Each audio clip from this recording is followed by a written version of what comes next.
I'll tell you what, there were two things that happened last night that I did not anticipate. Did not see happening at all. The first being, and yes, probably bad analogy here, but there was a movie right off the box. There was a movie several years ago. It was one of the final movies done by Robin Williams. I'm going to guess, if I had to guess, I would say it was in 2006, 2007. I was probably one of 46 people that went and saw this movie. And I liked it. It's very enjoyable. Called 1 Hour Photo. Did you ever see the movie, Eddie? 1 Hour Photo with Robin Williams? Never heard of it until right now. So my number sticks at 46 or 47. Robin Williams in the movie plays, it's a drama. It's not a comedy. It's a drama. And it's a dark drama. But basically, he plays a guy that works at a 1 hour photo mat. And he's just literally the definition of simplicity. Totally nondescript. Wears Docker pants every day. Drives a 4-speed Toyota Tercel. Lives in a single apartment. Maybe has a cat. I guess I can relate there. And just goes in, goes to work, does his job just fine, and goes home. Totally nondescript. He's there. He's an employee. But people that see him, pass him in the aisle or whatever, they're like, hey, Bill. And that's about it. And it dawned on me that the Charlotte Hornets are that character of the NBA. Forever, they're the team that, they're just there. Simple as can be. Nothing flashy. Kind of boring. You see him on the schedule, and you're like, Brandon Miller's a good player, but he's hurt. And the guy whose name I can't pronounce from Duke is really a good player. Con Knippel? He's really good. I mean, he's a really good player. He's going to be very good for them. But I'm watching that game last night, and the Pacers are up 19 at one point. And it feels like the Pacers of old. It feels like last year's Pacers. Didn't expect that. I thought they had a chance to get a win because they're going up against the Robin Williams 1 hour photo of the NBA, but didn't think they would control the game like that and then have to kind of hold on in the end and get a couple stops, and they did. And afterwards, Sexton's walking off the floor still yelling at the officials, and they lost by 10, did Charlotte. Didn't expect that, and I didn't expect that I would go home and then literally fall asleep with my clothing on and sleep for 13 and a half hours, but that's exactly what I did. Oh, hold up. Do you normally not fall asleep with your clothing on? No, I sleep naked, Eddie. Okay. No, I wear... I don't judge, but let me ask, what do you wear to bed? Normal clothes. I don't really have pajamas. But so what, like boxers or basketball shorts? I go with either shorts or sweatpants. Yeah, so I usually go with basketball shorts to bed. But last night, literally, I laid down, and I woke up at 4 o'clock in the morning wearing jeans and a Pacers t-shirt. And because, obviously the long day travel. So, rested and refreshed and ready to talk about what happened last night and how it ties into the Indianapolis Colts as well. We did that yesterday, but more on that I want to get into. Good afternoon to you on a Thursday. My name is Jake Query. Eddie Garrison's the other voice that you just heard. The name of this program is Query Company. You hear it here on 93.5 and 107.5 The Fan on this 1 week before Thanksgiving. And by the way, Drumstick Dash, by the end of today, I will have up, and I apologize, I have not yet, the link where if you are not doing the Drumstick Dash, that you can make a contribution to the Wheeler mission, because the whole mission of the Drumstick Dash is to move your feet so others can eat, to help out people over the course of the holiday season and Thanksgiving, to make sure that people who are less fortunate are able to do so. But we will do that over the course of the show today. We'll also talk with Kansas City, go to the Chiefs side of things. Colts and Chiefs getting set to tussle in Arrowhead. Patrick Mahomes and Andy Reid, are we entering in towards the last stand for that duo in the NFL? Matt Taylor going to join us on the program today as well, the voice of the Colts, and Tony East coming up just a couple minutes talking about the Pacers. But I'm watching last night, and I thought they got really good play, did the Pacers, out of Benedict Mathurin. And that's not a surprise. I think we know that Benedict Mathurin is, a very, very good basketball player. And for the Pacers, I think the Pacers and the Colts are both in unique situations in terms of the future of a player. And I get it. I totally understand with the Colts, from the Colts side of things, why they are now in position to get home field advantage possibly in the postseason and, maybe even a number one seed. They have exceeded expectation to this point. I mean, the Colts are the talk of the NFL, and they should be the talk of this town and everything else.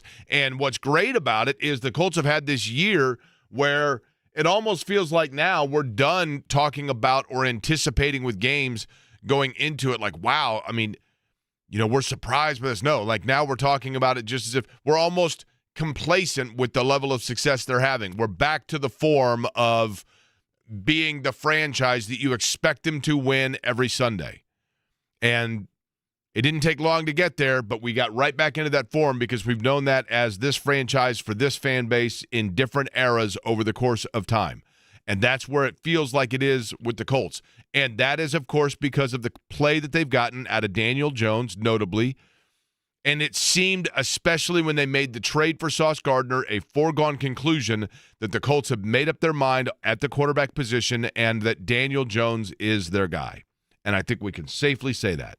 And for that reason, you say, then why in the world is this guy in Indianapolis still talking about Anthony Richardson? And I understand it. And the reason why is because Anthony Richardson was a top 5 pick at the quarterback position. And when you're a top 5 pick at the quarterback position, then that means that you are the franchise quarterback. That means that a team is putting their trust in you. That means that if it doesn't work out, you could be right back into a spot where you've got to wait 5 years before you get it right again, or where you get a spin at the wheel again. And all of those things come into play when you're talking about Anthony Richardson, except for the fact that they went out, they got Daniel Jones, and they found this new lease on life for Daniel Jones. And you think to yourself, see, Daniel Jones, the New York Giants failed Daniel Jones. It wasn't that Daniel Jones failed the New York Giants. We now know that the New York Giants failed Daniel Jones. They got rid of Saquon Barkley. They tabbed it all on Daniel Jones. They let him walk. And lo and behold, they were fools for not realizing what Indianapolis now sees. And the Colts better hope that's the case because they have clearly, via the Sauce Gardner trade, we would assume, made their decision that this is the guy. But what did him in New York was turning over the football, and that's starting to happen a little bit here in Indianapolis. Does that mean that that is the pattern now and the real Daniel Jones is finally standing up? That remains to be seen. That part remains to be seen. But what we know is this.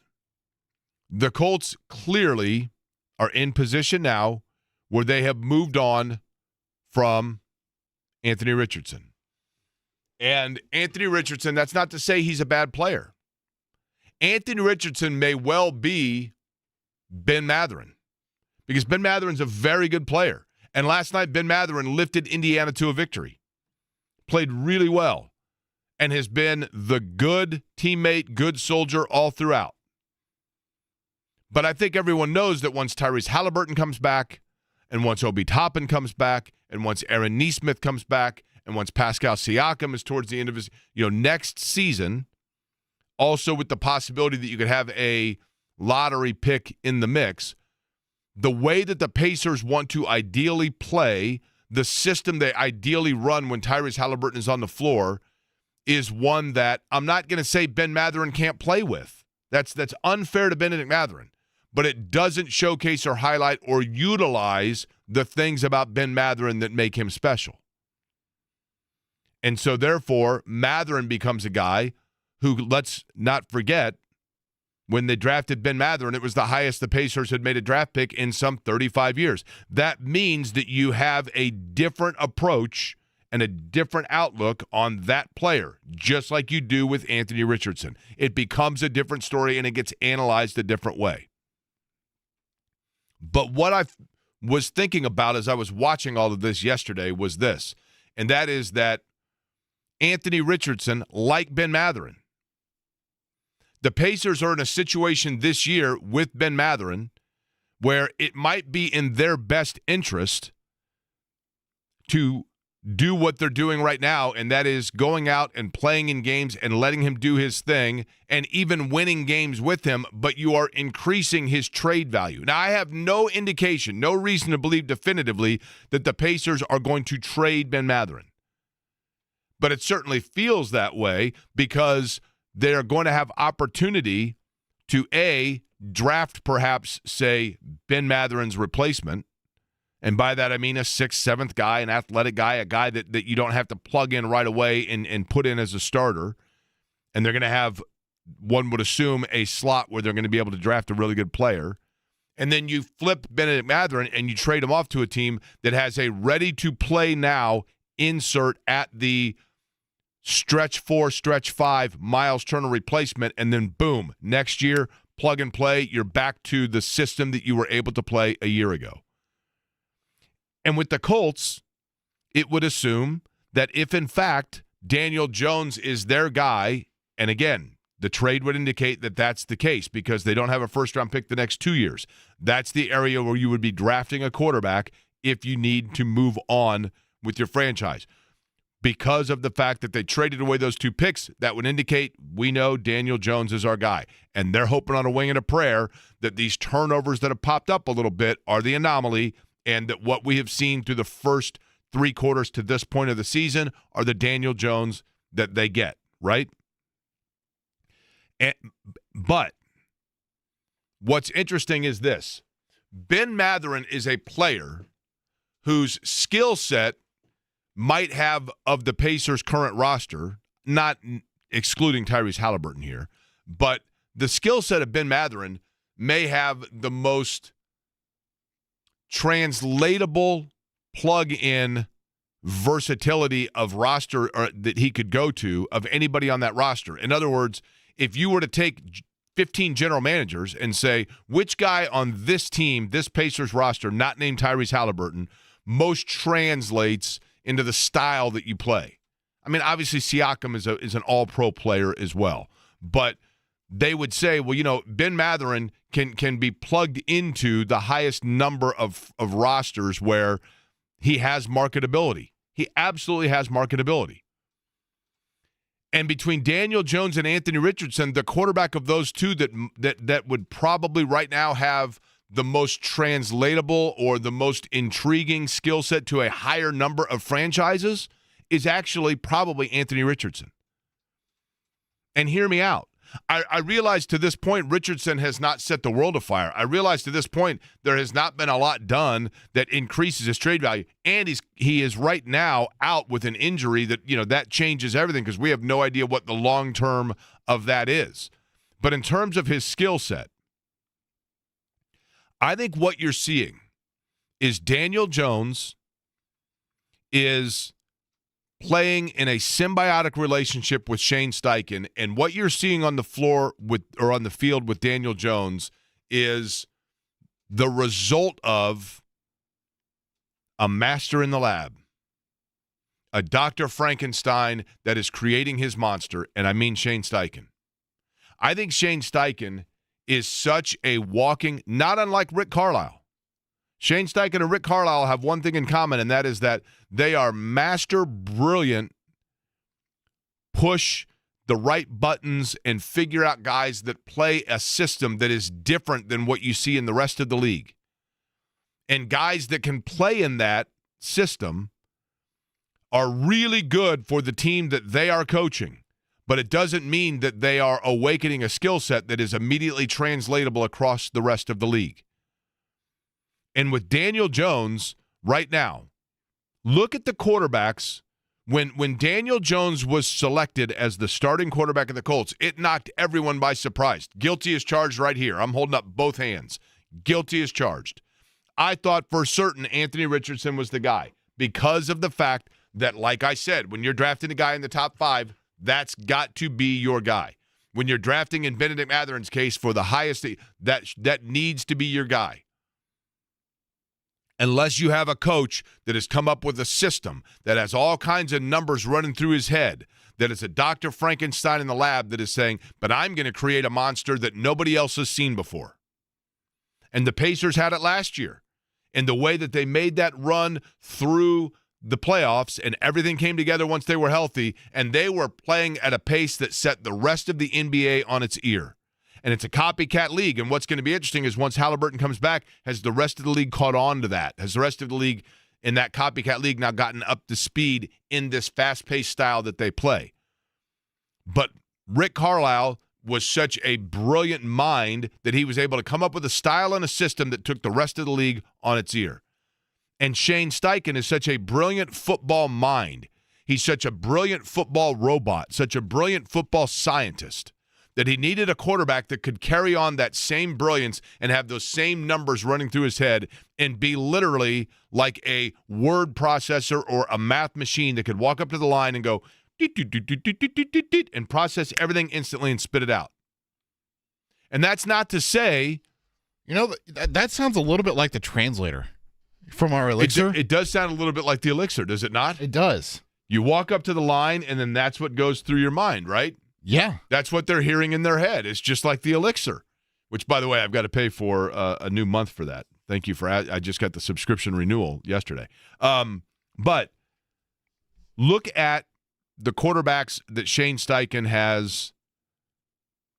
That's not to say that Anthony Richardson doesn't have the intellect that Daniel Jones has, but there's a process that goes into it.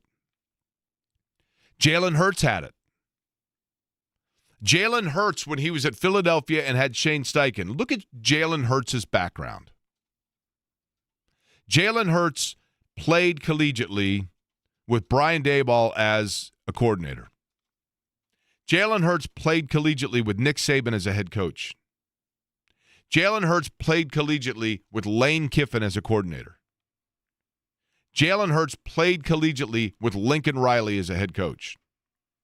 And then Jalen Hurts got into the NFL, and he had all of these different coaches, all of these different backgrounds, all of these different equations that he already had to know and master. And as a result of that, when he came to the line, he was able to quickly compute different things and plug it into play. And Shane Steichen, who is this Dr. Frankenstein, was able to figure that all out and say, okay, I'm going to awaken greatness within this player because I'm going to come up with a system that's different than everyone else, and I'm going to utilize different packages, and Jalen Hurts can do it.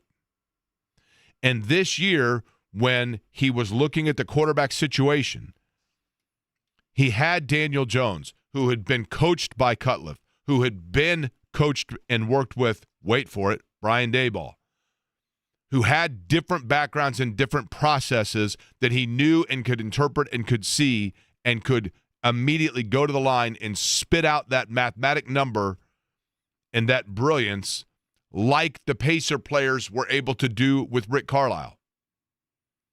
And Anthony Richardson, no knock on him at all. But Richardson is a guy that was so athletically gifted and played in one system at Florida, didn't play a lot of games there, and gets drafted by the Colts, and immediately the Colts say, here are the keys, kid, go. And one thing he never had to do was take different formulations, different processes throughout, and be able to come up to the line and immediately work hand in hand and finish the sentences of Shane Steichen. And Daniel Jones could do that. So Daniel Jones is able to play a system in Indianapolis that works best for what Indianapolis wants, but it doesn't mean that it is the one that is the most transferable to the rest of the NFL.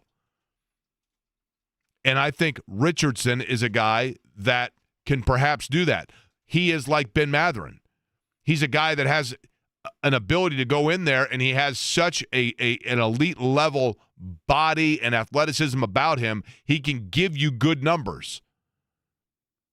But the Colts' problem is they're not going to be able to showcase that if, in fact, they want to flip him. The Pacers have the opportunity to do that with Ben Matherin.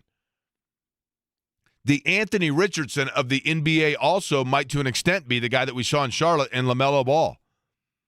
Because you watch that guy, Eddie, and you're saying to yourself, this guy has all the athleticism. He has the body control. Mm-hmm. He has handles out the wazoo. He's, dare I say it, 6'7", relatable to the 15 and under audience right now. 6'7". And the thing about LaMelo Ball, he does all of these moves, and you're like, wow. And then he gets right to the basket, and he airballs a layup. And you're like, what in the world? Mm-hmm. And Anthony Richardson goes in there, and he's got the body control, and he's got the size, and he's got everything else. And then there's a layup pass, and he airballs it. And additionally, LaMelo Ball has had health issues in his career. He hasn't been able to stay healthy for What was he last night? At one point, he was 2 of 13, I think, in the first half. What did he end up last night? 5 for 21. Yeah, I mean. And their quote-unquote franchise player wasn't on the floor in the final 4 minutes of that game. Yes. When they're making their run to threaten, make things interesting late. LaMelo Ball wasn't on the floor. But LaMelo Ball, because of his unique size, his quickness, his kind of hop that he can get to the basket, and those things, there are coaches out there, a lot of them in the NBA, that are going to look at him and say, he has a skill set that can't be taught. And so, therefore, that's intriguing to me. And that's kind of where you are with Anthony Richardson. But the problem is the Colts are not going to be able to showcase that unless they start winning games by such an amount that they can put him in the fourth quarter games. But he's hurt. The other aspect to this, Jake, if you want to continue the translation and comparison from Rick Carlisle and Shane Steichen, to go back to what you were saying about Jalen Hurts, about the unique packages and different play style, that's what he saw when he was like, hey, when Rick Carlisle was brought back, that's what I want in Tyrese Halliburton. Right. That's exactly what he said, is I want that guy, and Rick has always had a really good point guard in wherever he's been as a head coach. Like a Chauncey Billups, Jason Kidd, now Tyrese Halliburton, Luka Doncic. He's had good point guard play, and that's a key staple for him, and he identified Halliburton, and now look at the franchise. Now, last night, the Pacers, as a franchise, though, they got a little bit petty. And I'm not saying I'm down for it. I know a lot of people probably love it. They put the sign up on, you've seen it now, it's kind of gone viral. They put the sign up on the video board. Miles Turner, or that Isaiah Jackson has like his, whatever it was, 6th double-double of the year against Detroit. Miles Turner has yet to record his first in Milwaukee. Look, I get it. Miles Turner did him wrong. I get it. But at some point, you got to move on. Nobody likes the person that's constantly telling you about what they're exiting doing. There is something that I saw last night before the game that I thought to myself, that right there is what's different about that guy. That right there is unprecedented in this market, and I'm here for it, and I love it. And it absolutely 100% compares, in contrast, I should say, it contrasts to a former Pacer who is now in the Bucs system, and why one of them is better than the other. And it doesn't involve Miles Turner.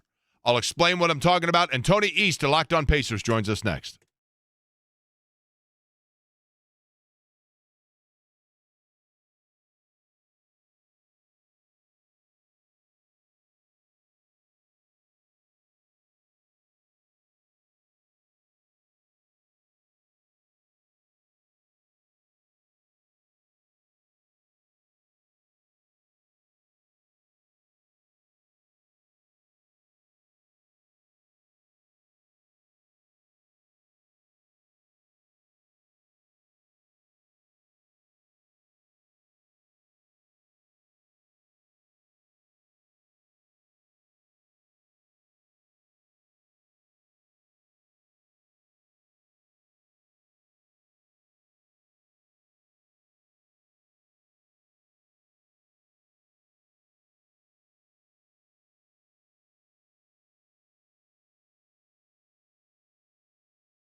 the Pacer game, and this is not unusual. I have noticed this basically every game.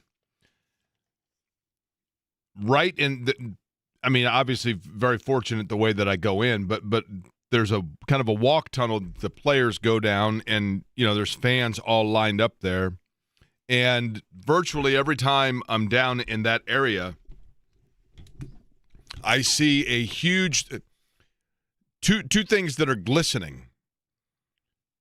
One is the earring of Tyrese Halliburton, and the other is his smile as he's taking pictures and signing autographs, and literally this like positive ambassador for the franchise down there as people are down to watch a 1-win, soon-to-be 2-win team that has been decimated by injury. And yet here's Tyrese Halliburton kissing babies and shaking hands and taking photos and just literally, being embraced by everybody. And I've seen this each and every game. And I thought and he's injured. Here's a guy that's, and I get it. I get that the injury, every injury is different and every mobility is different.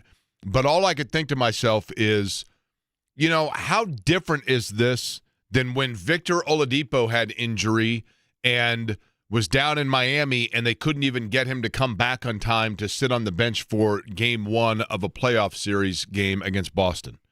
Did you see Tyrese was at the greatest high school in Central Indiana? North Central? No. He was at Decatur Central. Did you see this? Was he? Yeah.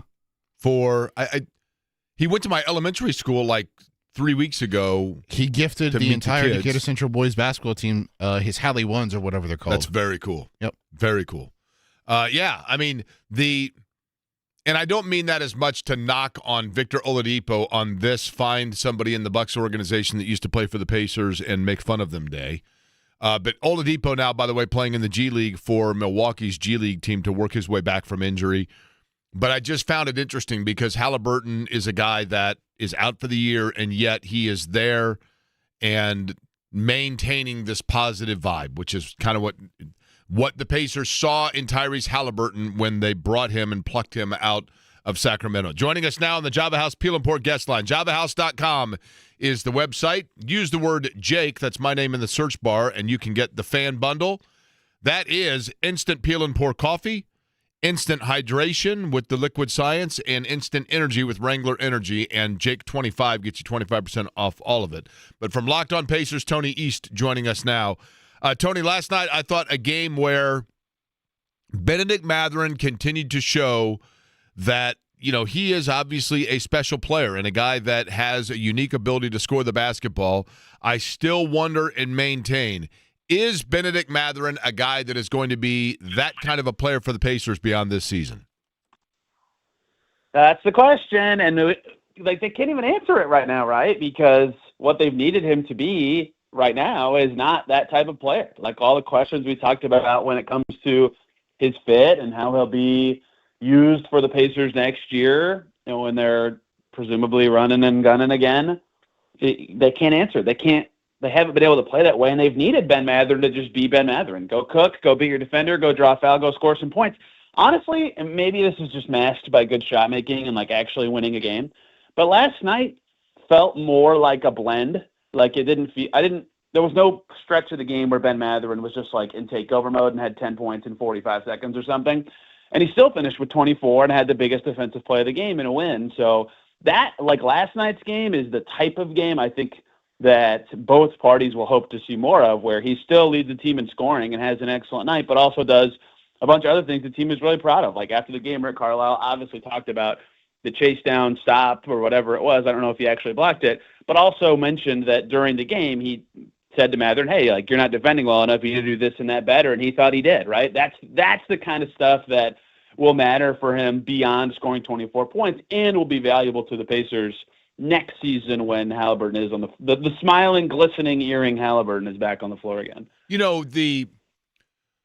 Tony, watching that game last night, I think for the first time really this year, they got out of Jay Huff what they were hoping for. I mean, I think that's if you get that, right, you're more than thrilled because he's hitting threes. He at one point had, I think, 2 blocks that started a transition, and it's been a while since, it's not been since he's been here that we've seen that level of play.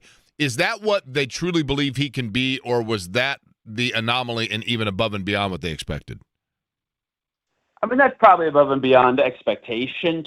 That was his career high's 22, and he had 20. Like, that was one of his best scoring games ever. And you were there. Jay Huff took heat check threes, right? Like, how often is that going to happen? And oh, by the way, Jay Huff took heat check threes, and I was like, yep, he should take some heat check threes right now. He was feeling it to that extent. I think what they hoped for more, they thought there'd be more consistency with the shot, certainly. And I mean, maybe not as much anymore. The season's been going for a month, but I still think he's working into shape with how the Pacers play and how much movement is required of him, which is atypical for basically any system. If you're a big on the Pacers, not only are you moving defensively, but like on offense, you're at the top of the key. You're getting the ball side to side. Like, you're involved a lot. Your mind is racing. Your body's racing. It's tiring. It's exhausting.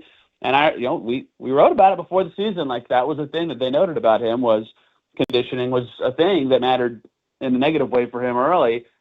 And so I think he's getting that, like, more lift in his legs. You saw it on the dunk, obviously, what peak lift Jay Huff, could look like. And the threes were falling. But the thing that I think that also got him closer to the impact they maybe hoped was possible when they traded a pick for him was they stuck him around the basket more with that zone defense. And he doesn't have to move around as much then. His natural gifts of being very tall and actually, having a long wingspan to block shots is more useful when he's around the basket more often. If he's moving, if he's pulled away from the rim, that's not as valuable or something the Pacers can rely on. So I think that shift was big for him strategically. We'll see how much they can go to that. But they were in zone a lot in Detroit too. And, of course, it's going to help and make you look really good when you make shots. But, look, I mean, Isaiah Jackson was pretty good against Golden State. They almost beat Minnesota. And Tony Bradley's best game of the season, Jay Huff's best game, they beat Charlotte. Like, it's not a coincidence that the center position, when they get 40+ good minutes out of those guys, they look good. It unlocks kind of the whole team. So that was, I think, the biggest noteworthy part of what Jay Huff did. And by the way, there have been some transactions to report involving the Pacers within the last hour or so. Correct, Tony? Yes, it's been my whole morning. How fun. Yes. So Aaron Nesmith missed his third game since his injury last night, which means now they're eligible for a hardship again. So the plan right now is for them to sign Garrison Matthews. He's a wing who's played for the Hawks most recently, the Wizards and the Rockets, I think. Good shooter, great shooter. He just gets them up. He takes a lot of threes, and his percentage for his career is like 38, 39-ish. They need shot making badly. We'll see how much he actually figures to play, but any depth on the wing with Furphy out, Nesmith out, Toppin out, among others, is valuable for this team right now. Makes good sense there. And then before that, in the morning, we learned that they have this hardship deal, and that's what Jeremiah Robinson Earl has been on, but he can't sign another 10-day. You can only sign 2 10-days with a team in a season. So if they wanted to keep him, which they should have, right? I mean, everybody who's watched him understands exactly why the Pacers like him. He guards a little bit. He's got size. He moves well, and he's been awesome on the glass. Him and Ben Mathurin are their best 2 rebounding non-centers. He's averaged over 6 a game. He had 15 in one game. Like, that's been very valuable. I mean, he's played well for them, right? Yeah, he's playing 16 to 20 minutes every game right now. And like, even if Nesmith comes back, you can foresee him being their 10th guy. And he's only 25. Like, that's the kind of age player that if they're any good, this year's Pacers should want eyes on, right? And so because they couldn't sign him to that hardship that they're presumably giving to Garrison Matthews, they had to find another way to keep him. So the plan there is to waive Monte Morris, who they've had for 2 weeks. I'm over-explaining all this. But, when they signed him, McConnell and Nembhard were injured. They needed a point guard. He played 15 minutes his first game, 20 minutes his second game. Then McConnell came back, and his minutes have gone away. Then he's only playing garbage time. Last night, the game you were at for the first time, he didn't play at all. So his role is way less needed than it was when they signed him. Jeremiah Robinson Earl is needed way more than when they additionally signed him. So this all makes good sense for their current needs and injuries. It's just crazy how many times they've had to make a transaction within still the first month of their season, given how hurt they've been. But this all makes good sense to me. Their team is at least a team that had a real rotation last night that made good sense. 48 minutes. Over-explain is my middle name. You know that, right? I never know what detail people do want. Do they just want, here's the names they're signing? Do they want the why? What am I doing? But if you explain it, I think people at least are like, oh, okay, they're not just trying to guess who's good and who's not. Like there's always good reasons. Well, for this it's stuff. so And usually funny it's because of the rules. It's so funny, Tony, because one thing that we'll never know in sport, there are guys that, like, I look back to the post-brawl era or the transitioning from one coach to the next era. The Pacers are a unique franchise because they had this level of consistency in the Reggie Davis brothers, Rick Smits era, and they pretty seamlessly transitioned that by mixing in young talent with Al Harrington and Bender and then Artest, and kind of shifting it with Reggie Miller being the transitional piece, right, from one era of player into the next. And so we were unaccustomed to, with the exception of the brawl years, 10-day contracts and, exemption rules and guys that you look at and you go, wow, I really like this piece. And then you look back later and you go, yeah, I mean, he was only there because they had to have a body on the roster. So figuring out the reason I think the explanation is necessary is because at times you do wonder, okay, is this a guy they're signing because they believe in what he can do and they're willing to kick the tires on it? Or is this a guy they're signing because they need a guy? You know what I mean? There is a difference. Right. And this season specifically, yes, they've been so hurt this year that it's like, you have a pulse, great. You can come to Dallas tonight, great. You're like, that's a level of injury that they've needed, a level of injury replacement, that they've needed to, like, field a team that makes sense. And, like, the Minnesota game, they started two centers, right? And it was two centers who didn't start, like, the game before in Memphis. That guy got cut the next game. Like, it's just been chasing a circle of who's hurt at this spot, and all this stuff. And, you got to field a team that makes sense. They're doing their best, because even if it's not necessarily for, like, a try-to-win reason, and they are trying to win, you still need players playing in a role that makes sense to, like, look good. If you're playing a wing at point guard or a huge guy at the 4, sure, maybe it scrapes you by for 5 minutes successfully, but the rest of the players around that guy look worse, or they're making up their mistakes, or that's why they're trying to make a team that makes sense, even with their injuries, even if it's guys that might be around beyond this season. So it's all made good sense to me every time. It's just like, every time I touch my computer this month, it's like, okay, writing about an injury or a transaction because of an injury, but they have to do it. They just have to. Okay, lastly, Tony, I came back. Is today Thursday, Eddie? Yes, today is Thursday. So late on Tuesday night, I come back. I'm walking through the airport, and I look around, and I'm like, oh, wait a minute. And I figured it out, and the Noblesville Boom is walking through the airport. Clearly, they had flown commercially back from, I believe, Iowa. Now, they're not exactly racking up wins, don't get me wrong. However, they've got two guys on the roster to me that are very intriguing. And one of them is R.J. Felton, and the other is Kyle Guy. And Kyle Guy has played well for them. You and I talked about this when I saw you at the Noblesville Boom game, but I think he's maintained it to the point where he's got a bounce about him. The former Lawrence Central and Virginia star who, of course, played in the NBA, played for Sacramento notably and most. Is he somebody that eventually could get opportunity with the Pacers?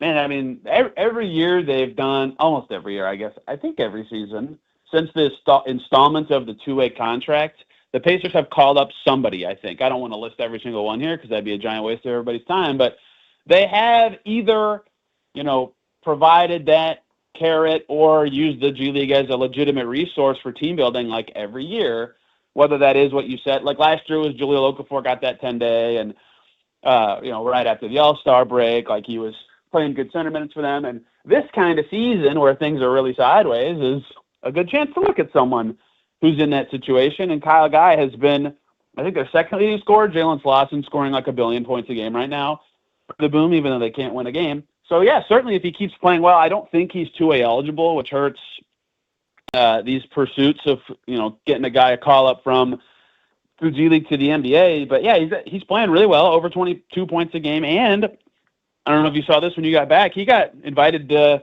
be on Team USA's World Cup qualifying roster so they do like a different team every month for like these sessions of when the qualifying games are.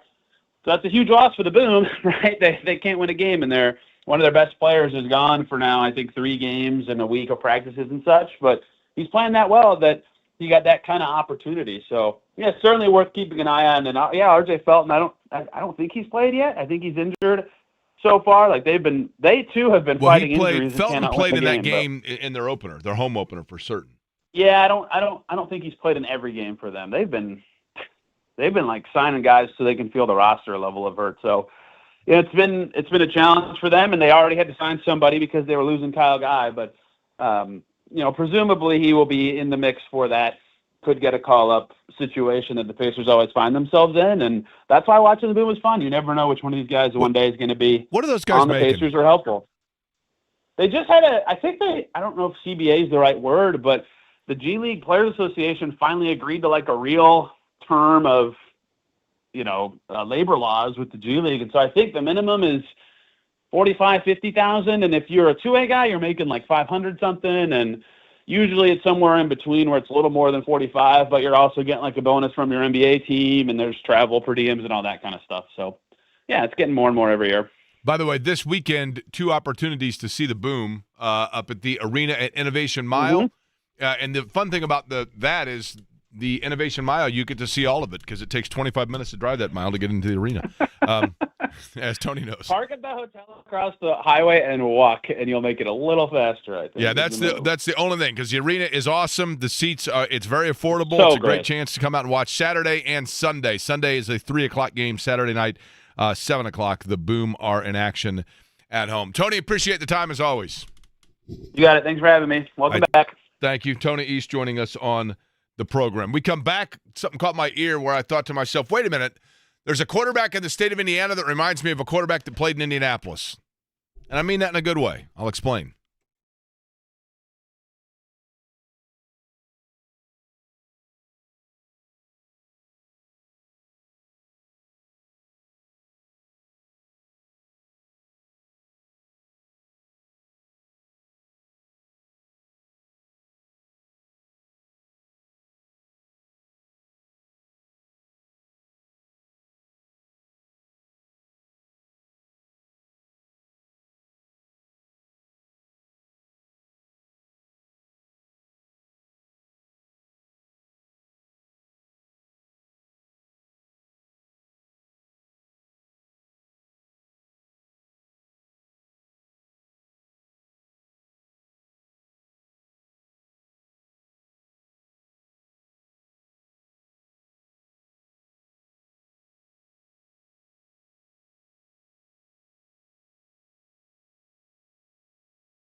Sometimes with athletes, you see something, and I do it a lot. This is maybe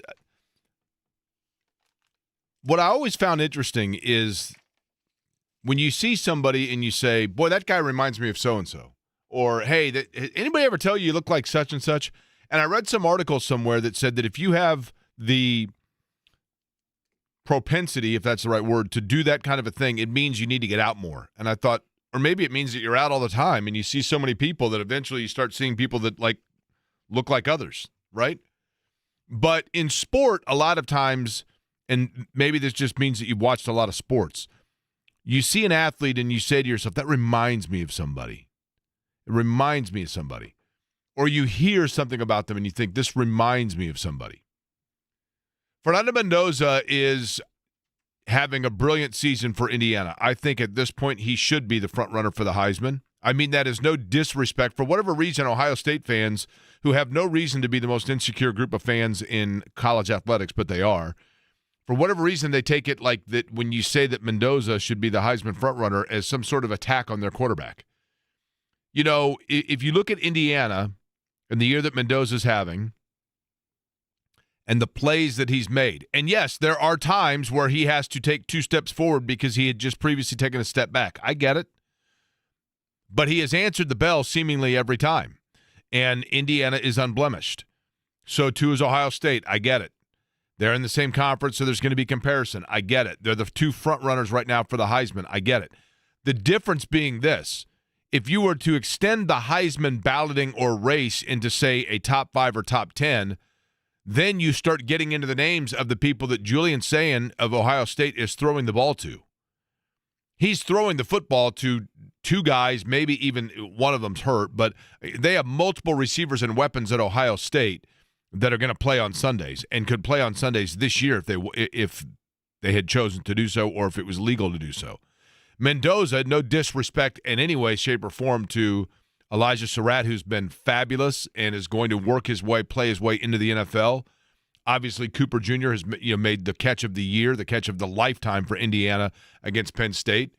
But if you take Sayin out of – Eddie, I want you to name for me a Power 5 football school that is just meh.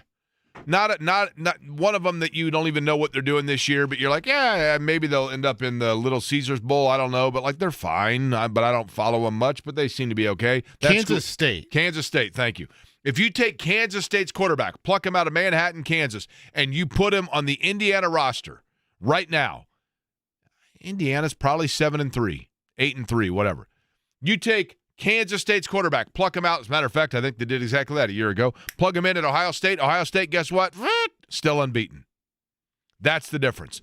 But Mendoza joined a podcast called The Triple Option. This features Urban Meyer is one of them, right? Rob Stone is another, and Mark Ingram. 3 guys from Big Noon Kickoff, yes. And he was talking about the play he made at Penn State, and listen to what he said. They play kind of like their 2 joker structure, where it's a little similar, and they have this middle safety who is really reading off the quarterback's eyes and really playing off that speed. And so we had speed of the field there. We had number 3, Omar Cooper Jr., who made the fantastic catch. Yeah. And so when I caught the ball, I looked over there and I saw his hips and eyes turn. So at that point, all I knew, I needed to just beat that boundary curl defender and beat that boundary safety. And once I saw that safety go over the top to the outside receiver defending the whole shot, I just knew that I needed to put some arc and layer on it over that hook defender after that kind of like the hook curl defender in order to make that completion. Because I knew the other guy, the Joker, had his hips to the speed. I got Fernando, do you see Coach's face right now? Hold on. Look at your face, This is like the Coach. best I've ever heard. This is what I'm saying. This is Fernando, look at All his right, now. smile. This is as intense and happy as he's been in years. That reminds me of basically 2 guys. The first is there was nobody in like post-game situations, press conference, locker room availability after games that could break in and nuance more stuff in a language that was totally out there than Peyton Manning. Peyton Manning was, well, they had a double corner, with safety on the top, and you're like, well, what in the world? But the other one too, that more reminds me of, There's one other quarterback that more reminds me of, and I'm almost speaking socially more than nuance of game breakdown. And he has a little something that Indiana might need against Ohio State. I'll tell you next, and then we'll go to Kansas City in an hour. Matt Taylor at 2:30.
Okay, I'm going to tell you about the quarterback also that Mendoza reminds me of just a second, but I am compelled. I want to do two things here real quick.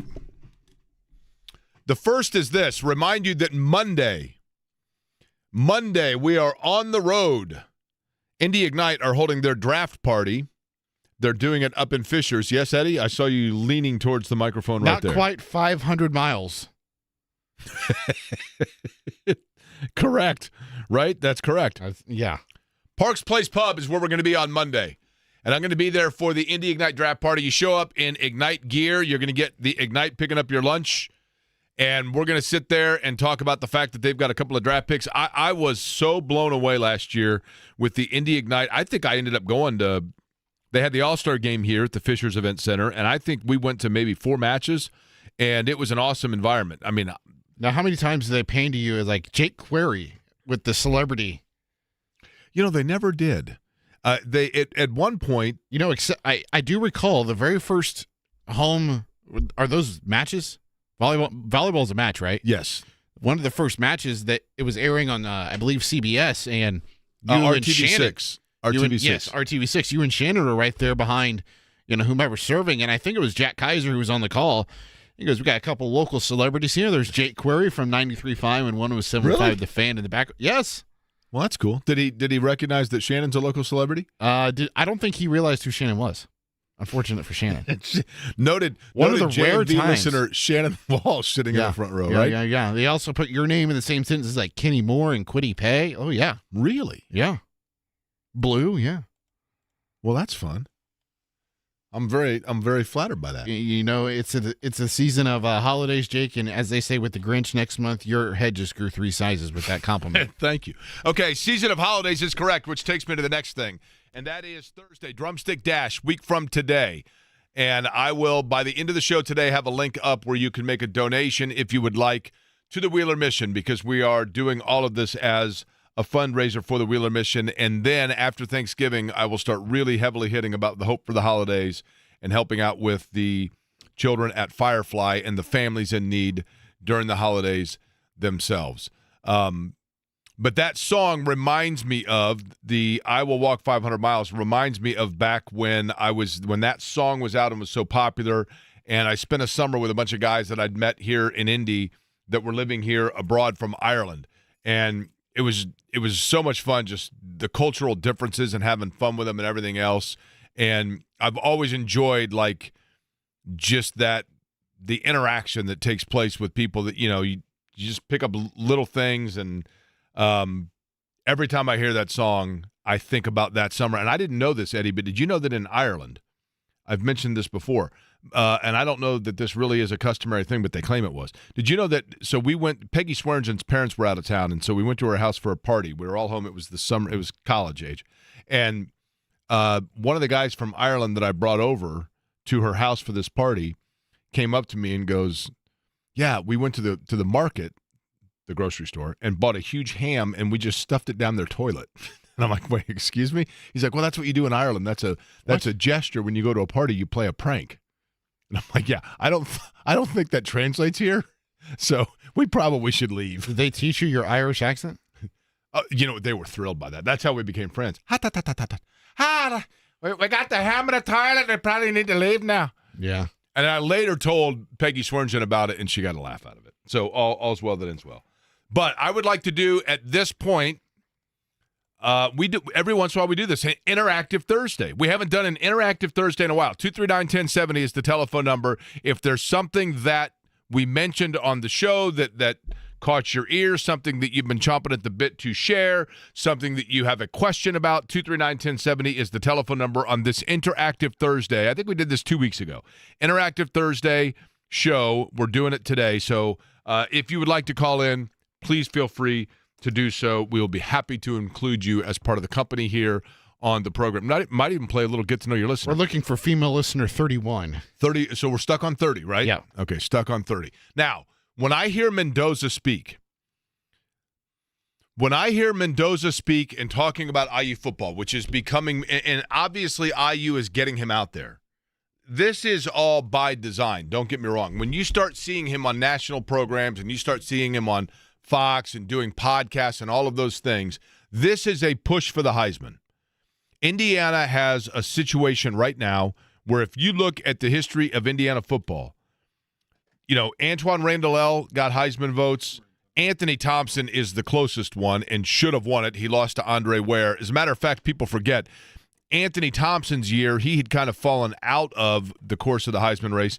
Then he had 377 yards rushing against Wisconsin, put him right back into it. And I always felt like with Anthony Thompson, and I hate to say cost him the Heisman, it's unfair to put that on one player. But in the bucket game of Anthony Thompson's last year at Indiana, Purdue had come down and scored. Indiana needed to get to win number 6 to become bowl eligible. Purdue had scored. They kicked off to Indiana.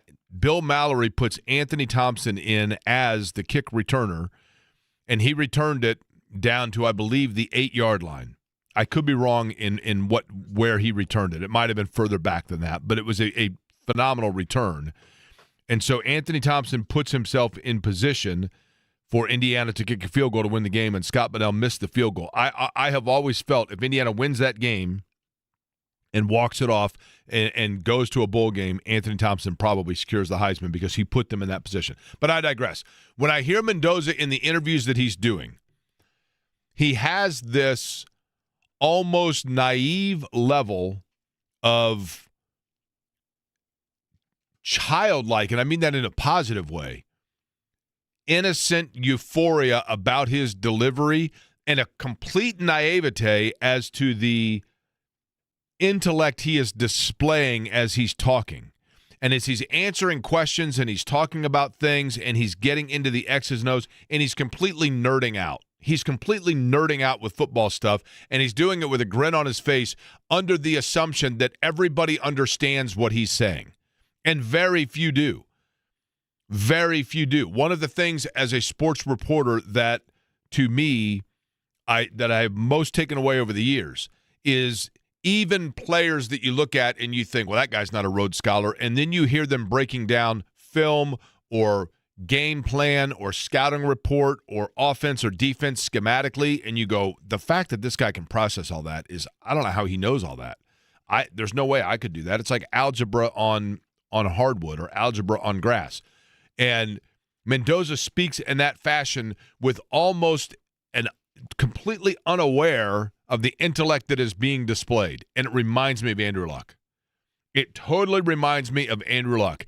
And Andrew Luck as a quarterback, one of the things that made him so unique and so special was there were times where as the pressure was mounting and things were happening where most players would tense up, he was like naive to it and would just go out and play and make a play. And it feels like Mendoza is in that category. And I think that's going to intrigue people. He may well be the number 1 pick in the draft. There was that discussion and possibility going into the year, and at this point, it feels like he has not done anything to dispel that notion. Now, he's going to have a lot of games coming up here that's going to make or break him in that regard because, the Ohio State game and the Big Ten title game, assuming they beat Purdue, and then, whoever they face in the playoff games, he's going to face big-time talent and big-time expectation. There's going to be a big spotlight on him, and we'll see how it works. Did we happen to have, Eddie, do you have the breaking news sounder? Now, do you believe that we might have female listener number 31? Is that right? That is what the listener on hold says. And do we have a name for female listener 31? That would be Kristen. Hi, Kristen. How are you? I am great, Jake. I'm actually heading to Marion to see our friend Greg Rakestraw. Oh, nice. Okay. Now, let me ask you, Kristen. You are female listener 31 of this program. You have never called in the show. Is that right? Not to Query & Company. No. Okay. So you have called into different shows that I've been on, but not which is. And here's the thing. My career, at best, vagabond, right? So, I understand that it's probably hard to keep track of. But if you don't mind me asking, Kristen, have you ever noticed we do a little thing every once in a while on this show, and kids love it in particular. We get a lot of good feedback on this called Get to Know Your Listener. Can we do a little Get to Know Your Listener with you? Oh, sure. I've got about 6 minutes. Well, that's good. You want to stay on for all 6? Whatever you need me for, Jake. Here for the company. Okay. Kristen, what line of work are you in, if you don't mind me asking? Well, right now I'm doing a color analyst for some college soccer and working some part-time gigs, but kind of doing the sports broadcasting thing. Okay, so you know what? Here's the thing. You are the director of freelance broadcasting for Query & Company. How's that? Oh, beautiful. That's probably the highest title I'll ever have. So, Kristen, were you a college soccer player yourself? I was at IU Indy. Well, IUPY when I was there. You know what? Both the women's soccer program, men's and women's soccer program, as a matter of fact, they're just wrapping up their year. Are they not over at IU Indy? Yep. The women have been done. I believe the men 2 weeks, maybe? are done as well. Yeah, I want to say in the last week or two is when they finish things up. But correct. Greg and I are calling some NAIA national tournament this afternoon. Okay, and did you play high school soccer? I did. I went to Zionsville. Okay, so this is Kristen of Zionsville. Now, Kristen, and this is the most important question, and it's one that feel free to be candid with us. I'd like to know what you like and don't like about the program. Oh, okay. Well, I mean, as a broadcaster yourself, I need this sort of critique. I mean, not as experienced as you, Jake, but I do love you and Eddie. You got a great combo going there. There's a butt. Hard to Eddie. think of something I don't really like. I can hear the butt coming, Eddie. I can hear it, right? You could. Trying to think. Kristen's holding back. Well, I've never been a massive IU fan, so I'm just a little over all the IU football talk, but I understand it. Kristen, I got to be honest with you. It's the first two letters of the school you went to. I mean, even with the name change, it's still the first two, right? I mean, you got to get on board. I do technically have an IU degree, yes. All right. Well, Kristen, listen, and the game that you'll be calling is Marion. Are you calling Marion, or are you calling a game that happens to be at Marion? No. So this is a first-round game. It'll be St. Ambrose versus, I believe it's Augustina. And then the winner will play Marion on Saturday. Okay. So Marion's the number 1 seed overall. So congrats to the women on a great season. I don't know if you know this or not, but one of my unique skills is I can do a goal call as if I'm like a European broadcaster, where I can hold the call for like 35 consecutive seconds. Did you know that, Kristen? I don't doubt it. You've got an array of accents that are just impressive. So. That's right. Thank you very much, Kristen. All right, Kristen, you are Reggie Miller, female caller number 31, and we appreciate you participating in the program. Thank you so much, Jake. Keep it going. I appreciate it. That's our director of freelance broadcasting, Kristen. I'm telling Eddie, you ready?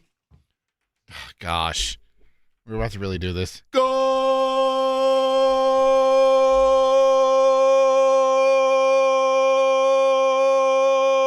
I mean, I could keep it up, but I'm not going to because people have already started, and dogs are going crazy. That was 9 seconds. Oh, I could have gone for, the full 6 minutes. Yeah, I'm sure the radio listeners are enjoying that. But that's why that's why. And do I even sound out of breath to you? I would hope not. It was only like 9 seconds. I mean, are you not somewhat impressed? Colts and Chiefs coming up on Sunday, and this is a big one. It's a big one partially because now here's the other question, Eddie. I got a message. Let me just read you this message. This is how you know it's big. Now we're going to go to Kansas City coming up here as part of our road trip in an hour, correct? That is correct, but Jesse knew of The Athletic. Okay. So it is not uncommon. I think most people know this. It is not uncommon, as you know by listening to this show, that when you do what we do for a living, and let me give you a glimpse behind the curtain. The NFL and the NBA both come out with, in the NBA it's a blue book, in the NFL it's a black book. I mean, it used to literally be a printed paperback book. Now, obviously now this is all website stuff. But for those that don't know, when you are a credentialed media member, and it's a little bit more of a gray area now because you have websites and podcasts and all of those things. But in the traditional form, back in my day, in the traditional form, the old school form, when a local market, give me an NFL team off the top of your head, Eddie Garrison, go. Boom. Arizona Cardinals. The Arizona Cardinals. So in the NFL Black Book, you go to Arizona Cardinals, and it has listed the, say, 4 television stations in the Phoenix area, the ABC affiliate, the NBC affiliate, the CBS affiliate, the Fox affiliate. Then it has the newspapers, the Arizona Republic, the Phoenix Daily News, or whatever that one might be, the Scottsdale Times, all of those. And it has the name, the email address, the phone number of the representative that is credentialed for those outlets to cover the team. And this is basically a directory for everybody that is anybody who's in that book gets a copy of the book, so that when these situations come up, Colts getting ready to play the Chiefs. Hey, look in the black book, find somebody that covers the Chiefs, see if they can come on, or run something past them, or ask them a question, whatever it might be. The NBA does the same with the NBA Blue Book. That's how it comes to be in the traditionally speaking. I mean, now with social media, things are different. But traditionally speaking, that's how it comes to be, that no matter where you are, you could be in, give me another city off the top of your head, Eddie Garrison, go. New Orleans. New Orleans. You could be in New Orleans, and the Saints are getting ready to play the Cardinals. And so you're driving along, and it's sports talk radio. I can't do a Cajun accent. If I did a Cajun accent, I would, right? But you get a guy on there. The thing about the Saints, you know. What about the Cowboys here? Substitute Cowboys. Well, the Cowboys are those are Cowboys, right?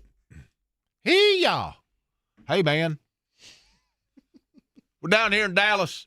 Listen, coming up again, Travis Tritt tickets giveaway. We're going to do that here coming up about a half hour or so. Mac Engel, Fort Worth Star-Telegram, going to join us. But oil price is going down. Don't go out there too soon and just, hitch into your wagon out of town.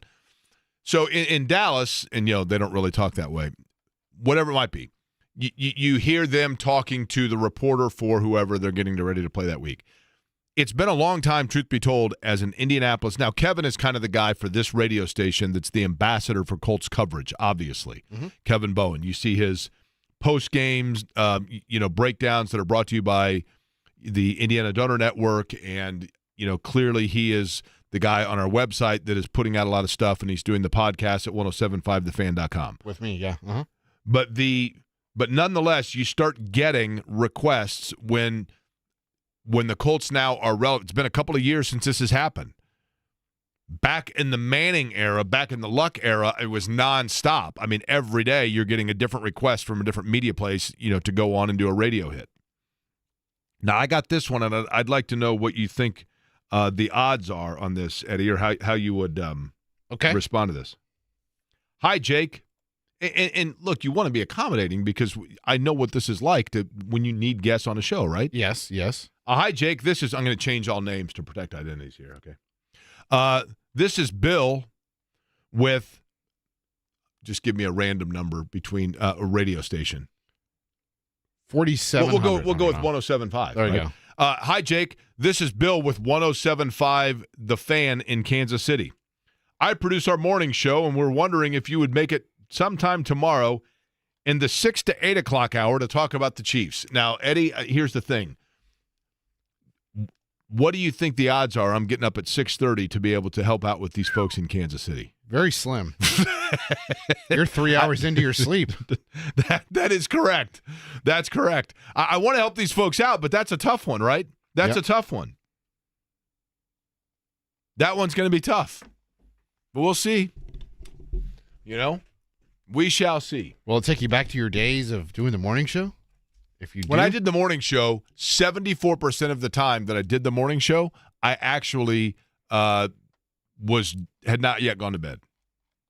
I loved doing the morning show, but it's just not my rhythm. It's not my what's that called? That's why the show always went off the rails in the last hour. Your sleep deprivation was kicking in. The last hour? What about the first two? First two were tolerable, then the third hour comes along, and the next thing you know, you're talking about who knows what. Well, what happens here? We stay on track for 3 hours because you're rested and I'm rested. Listen, I'm fabulously rested from last night. I slept and each time I mention this, it's going to be an additional half an hour. 13 and a half hours last night I slept. Wow. Yes. I mean, I'm talking rested, refreshed. That's why you got in here at like 11:58. Whole new outlook. You're right. Actually, I overslept. If you really want to know the truth, I overslept. Now, what's fascinating to me is that I overslept, but I woke up, like my body woke up 1 minute after my alarm was supposed to go off. Do you ever, the alarm toggle that you can push on or off? Mm-hmm. And I had it set, but I had accidentally hit it to off. Like I never turned it on. Yep. And yet I woke up 1 minute after it was supposed to go off, as if my body knew. I've always wondered how in the world that happens. You know, they tell you that it's better for you to not have an alarm and just to wake up organically. I don't know what the science is behind it, but apparently you don't, wake up as groggy. Yeah, because your body would. I get that, but the problem for me is it'd be about 5:15. Really? Yeah. Well, I'd also go to bed at like noon at that point, right? I have real problems. People ask me if I'm an insomniac. It's not that I'm an insomniac. We know you have real problems, Jake. It's okay. I have problems. I lay there. When I go to bed, it probably takes me 90 minutes to 2 hours to fall asleep. And I have to do like last night, for example, what I did, I couldn't sleep. And so I decided that I was going to go A through Z and try to think of a television show that began with every letter.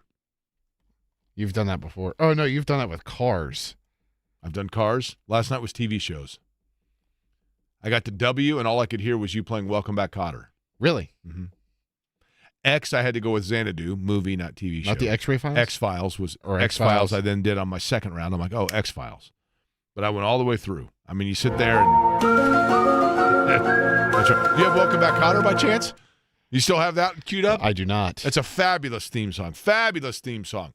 Last night, Pacers did something that has only been done once before this year. And it wasn't get a win. But it is something we're talking about. I'll explain next.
Look at Eddie Garrison spinning up the.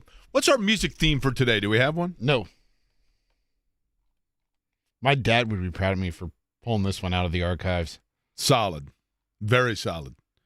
I remember when, there's a very common belief or thought or theory, narrative, to use that very used often word. 6 minutes. Dougie Fresh, you're on. Is that what you're talking about? That's right. 6 minutes was how long Kristen could be on, right? Bingo. Well played. Thanks. With the transcendence or the breakthrough of hip-hop, and I truly believe that, in fact, this is an accurate statement. And it doesn't come from me, and it's not an original thought, but many hip-hop artists would tell you this. If you look at some of the true pioneers of, like, the hip-hop explosion of, like, from the late 70s New York City stuff into the mid-'80s and the late 80s and then all the stuff that was coming out of the West Coast, when you think about Dougie Fresh would be right in this mix for certain. And I don't mean necessarily even like Run DMC, but Dougie Fresh and then going from that into, maybe Houdini and eventually really the breakthrough, which would be NWA was the poster child of this, Two Live Crew to an extent, Too Short, absolutely, Slick Rick, that era. What really broke through hip-hop music was not necessarily the sales for a lot of artists, but once it got to the point, a lot of those artists will tell you that in their earlier years, they were able to sell music, but a lot of the people that were buying it and then immediately making a tape and dubbing it, and they would pass those tapes around. And what really broke through was when those dubbed tapes got into the hands of basically suburban and to a great extent suburban white America, of which in 1988 I was exactly that. And I will never forget when Todd Geyer and Tony Barbie first got a copy of Dope Man from NWA, and then that went into the Ghetto Boys, and before you knew it, that was all we were listening to. And so we were going out and buying all of that and couldn't, the parental advisory, explicit lyrics, and politicians in Carmel that were trying to block you from buying it, and that only made you want it that much more. And then all of a sudden, you had this breakthrough where now within the landscape of adolescent and young adult America, white or black, that music became ubiquitous. And I loved every moment of being a part of that growth and that the being one of the tributaries of which that stuff all flowed through. And Dougie Fresh was great, no question about it. Last night at Gainbridge Fieldhouse, Pacers and the Charlotte Hornets. It was the second time this year that the Pacers got a win.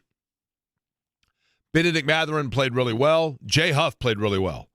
And they really kind of controlled the vast majority of that game. I thought Ben Shepherd also played well. He did. He had 15, right? Yep. And that they needed that out of Ben Shepherd because he had kind of hit into a rut there. But then again, I think Ben Shepherd to some extent. Walker hit some nice shots early in the game too. Yeah, and Walker's another one that Jarris Walker to me. Again, I'm going to go on the Wayback Reference machine here. Okay? Jarris Walker to me reminds me of, and for you fans of IU basketball, put on your retro cap here. Jarris Walker reminds me of Andre Patterson. Andre Patterson, at the time that Indiana got him and signed him out of Abilene, Texas, they were coming off of the great era of Calbert Chaney and Greg Graham and Damon Bailey and Alan Henderson and, the great teams, Knight's real last great stand. And for the first time, really, Indiana went recruiting-wise into a different stratosphere of going out and trying to just get top 10 players nationally. And they ended up with a recruiting class that had Neil Reed and Charlie Miller and Andre Patterson. And Patterson was the big sign. He was a top 5 recruit. He was a 6'8", Adonis-type body, just everything that you would want. And he had moments and flashes, and yet he was never able to fully put it together until that Duke game of his senior year. But you were constantly tantalized by the potential because you knew not only coming into it that there was this expected pedigree, but also this body type that you just hadn't seen before. And Jarris Walker is very similar to that because where he was drafted was, into an area that the Pacers had not typically been in. Ben Mathurin, obviously, being also a guy that was drafted that high, but we weren't used to seeing the Pacers drafting high picks, lottery picks, putting them in there. And he has this body type that is just different than anything we've seen here. And when the game slowed down and he started hitting shots, then you see just enough flashes. But, Eddie, the reality is for Jarris Walker, putting it all together on the regular has been the challenge. That's been the real intrigue for him. I go back to what he said with this, I think it was last year, when you were asking him, and he was like, he said, "Oh, you're a real hooper, like you know that." Like about the game slowing down, right? The game it's not slow for him right now. Correct. It still looks fast because JV talks about this all the time. Like every time he touches the ball, it's always like, okay, what am I got? He's trying to process. He's moving faster than the game. The game's moving faster than him. Well, no, but I would disagree respectfully. And what I'm saying is this. Okay. He in his mind, he agrees with you. In his mind, he feels the game is moving faster than him. And so then as a result, he is moving too fast because it doesn't feel natural to him. And so when the ball comes to him, for example, he is trying to make his move too quickly and he shuffles his feet and he turns it over. Or he is putting the ball up too quickly because he's anticipating that the defense is coming over and he's not taking his time on a shot, etc. And he's rushing it. And that's what I was asking him. When I had him on, I said, when I played high school basketball, not even comparable to the NBA, I realize, except for this. I knew what I needed to do, and I knew what I could do. But I was so eager to do it that I was running at a 1.5 speed when I only needed to run to 1.0 and let it slow down and naturally take place. And that's when he said, you know what, you're a hooper if you know that. Yes, that's exactly how I feel. There's been too many times this year where I've watched him specifically, like he'll get the ball and he'll have the chance to put up an open three, but he hesitates, and then he tries to create space off the dribble and ends up taking a contested three. That's where the issues have been for me this year with Walker, and I feel like the game's been moving too fast. Is like, this is an area where I need to shoot. Instead, he's overthinking yes. is what I'm getting at. Yeah. He's overthinking, right? Because he is anticipating that, he's overthinking it. He's not letting it just slow down and naturally flow. But last night during the game, it was not the second win of the year that jumped out to me. It was the fact that for the second time this year, I saw the Pacers on the video board taking a swipe at Miles Turner. It happened a lot during the game, obviously, when Miles Turner was here and Milwaukee and Indiana were facing one another. And throughout the course of the game, when Isaiah Jackson had a really big game, they kept flashing up on the video board the comparisons between Jackson and as well Miles Turner. Last night, before the game, they put a message up on the video board. It said, like, the Indy Star was the sponsor for it. Indy Star, Pacers report. And it mentioned that Isaiah Jackson in the Detroit game had just finished, I believe, his 6th double-double of the year. And then underneath it, and that's fine, underneath it said, Miles Turner has yet to get a double-double this year with Milwaukee. Bob Kravitz saw that. Somebody posted it. It went semi-viral. Somebody posted it and said, like, I love the Pacers being petty against Miles Turner. Bob Kravitz, our friend, bobkravitz.com, from Substack and formerly with Channel 13 in the Indy Star. Bob Kravitz saw that and said, this is weak. This is weak. Now, what caught my eye today, it's the second time this year that they've used the video board to bring up Miles Turner. Bob Kravitz pointed it out that it's weak. And very interesting, who replied to that tweet and said, I agree. Very interesting. And probably something that somebody is going to look at and go, oh boy, maybe we need to rethink things. Ponder who it is, Eddie, and we'll get your guess next.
I always hesitate to make – it's so funny because 30 years ago, the thought of playing this song on the radio in general, even in an edited version, was almost unthinkable. And now, I mean, Ice Cube went from that to, doing Disney films, right? And yeah, the mainstream level of that song, it is almost impossible to illustrate to somebody just how underground that was when it came out. I mean, all of it. And it gave an empowerment. What really was, I thought, and I think in the moment I was aware of it, but the sounds of Ice Cube gave a false toughness to like myself and my buddies in, again, like white suburban America, if I might be that frank. We were hardcore because we knew the lyrics of NWA. But at the same time, what it also did is for the vast majority of my, African-American classmates and teammates and those that I went to school with, it then suddenly empowered them because they were a part of something and they were associated with or immediately relatable to something that crossed over and made a connection for the rest of the team, the rest of the school, whatever it might be. And then that parlayed into Do the Right Thing from Spike Lee and Public Enemy, who I absolutely loved, and Fight the Power and X-Clan. And it just gave voice, and it gave a sense of power and feeling of belonging and expression to many of my classmates that I think previously had not seen it to that point or not allowed it to be recognized by those that were not in their arena. And so I just thought it truly was a cultural sidebar that was at the time, even now when I look back on it, but even in the moment, I was aware of the fact that it was a privilege to be a part of it. It was a fun thing to be a part of all of that. So Bob Kravitz commented on the Pacers video board message last night, including a subtle swipe at Miles Turner, and said, "This is weak." Eddie Garrison, you noticed the same thing that I did in terms of the reply, correct? Mm-hmm. I did. Friend of the show. Friend of the show, indeed. Stephen Simon replied to Bob Kravitz and said, "I agree. I don't know, nor is it my job or desire or intent to throw under the bus whoever it is that put that message up on the video board. And it certainly would not be something that you get called to the carpet on immediately, even though I guess somewhat that's what we're doing, as much as simply to say it would appear it would be in the best interest of whoever did that to say to themselves, you know what, maybe think twice next time." Because for those that don't know, Stephen Simon, of course, part of the ownership family of the Indiana Pacers. So if the owner is pointing out that it's kind of Bush League, then it's probably kind of Bush League, right? I would also agree, yes. College basketball in action tonight. You have both Indiana and Purdue taking to the court. Indiana taking on Lindenwood, is that right? It's one of the best times of the year, Jake, because, yes, IU taking on Lindenwood tonight, 6 o'clock. It's that time of the year where you get all these different places and people are playing, like Purdue's playing in the Baha Mar tonight, 6 o'clock as well against Memphis. So you're getting all these tournaments, these invitationals. So it'll be a fun couple of days and week here in college hoops. Last night, of course, big matchup between UConn and Arizona, and Wildcats, Tommy Lloyd, and the Huskies, their first loss of the year. Give me the school, Eddie. Obviously St. Mary's, friend of the show, Randy Bennett, right? That goes without saying. We're going to take that one off the board, okay?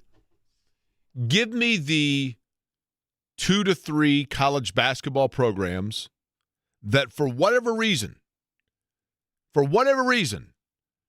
with really no explicable reason, that you find yourself just kind of being a fan of, that you're like, I've just kind of always liked them.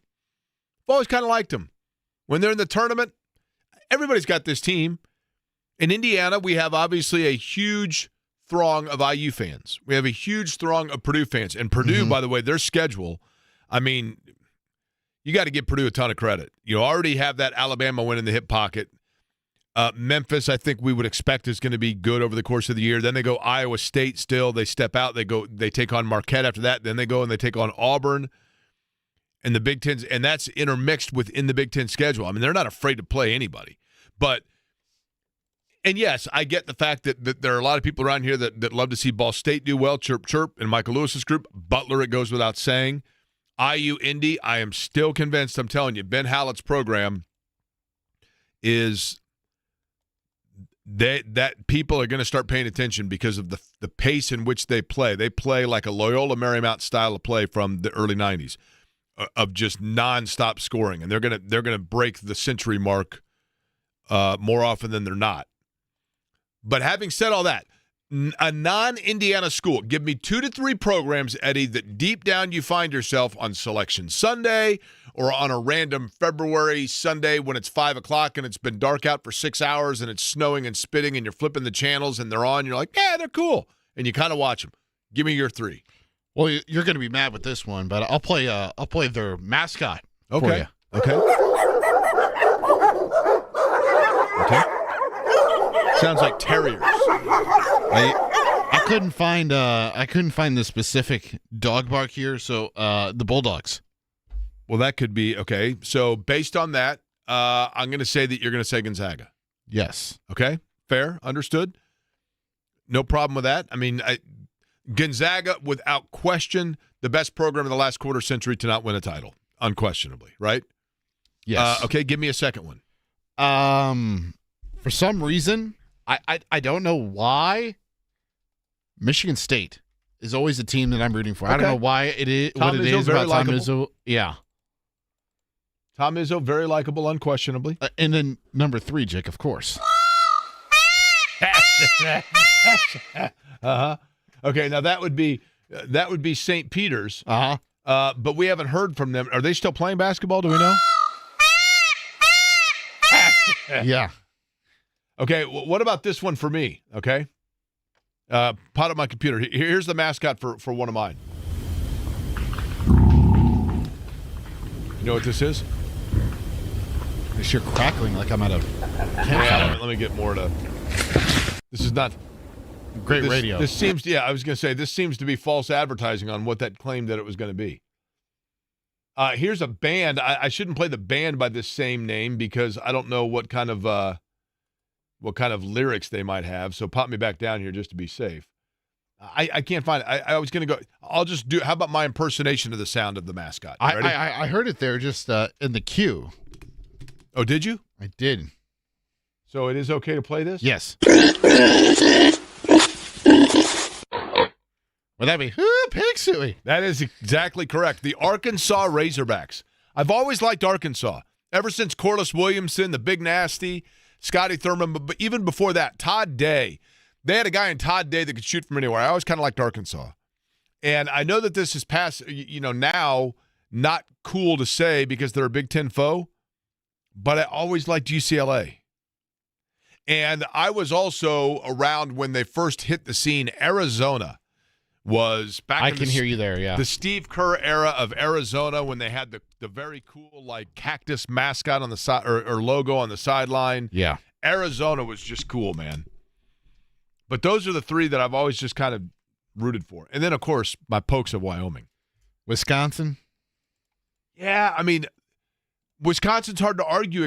And Wisconsin saved the free world when they kept us from getting an undefeated Kentucky team. Mm-hmm. But the problem, they just for so long played those systems that just kind of lulled you to sleep, right?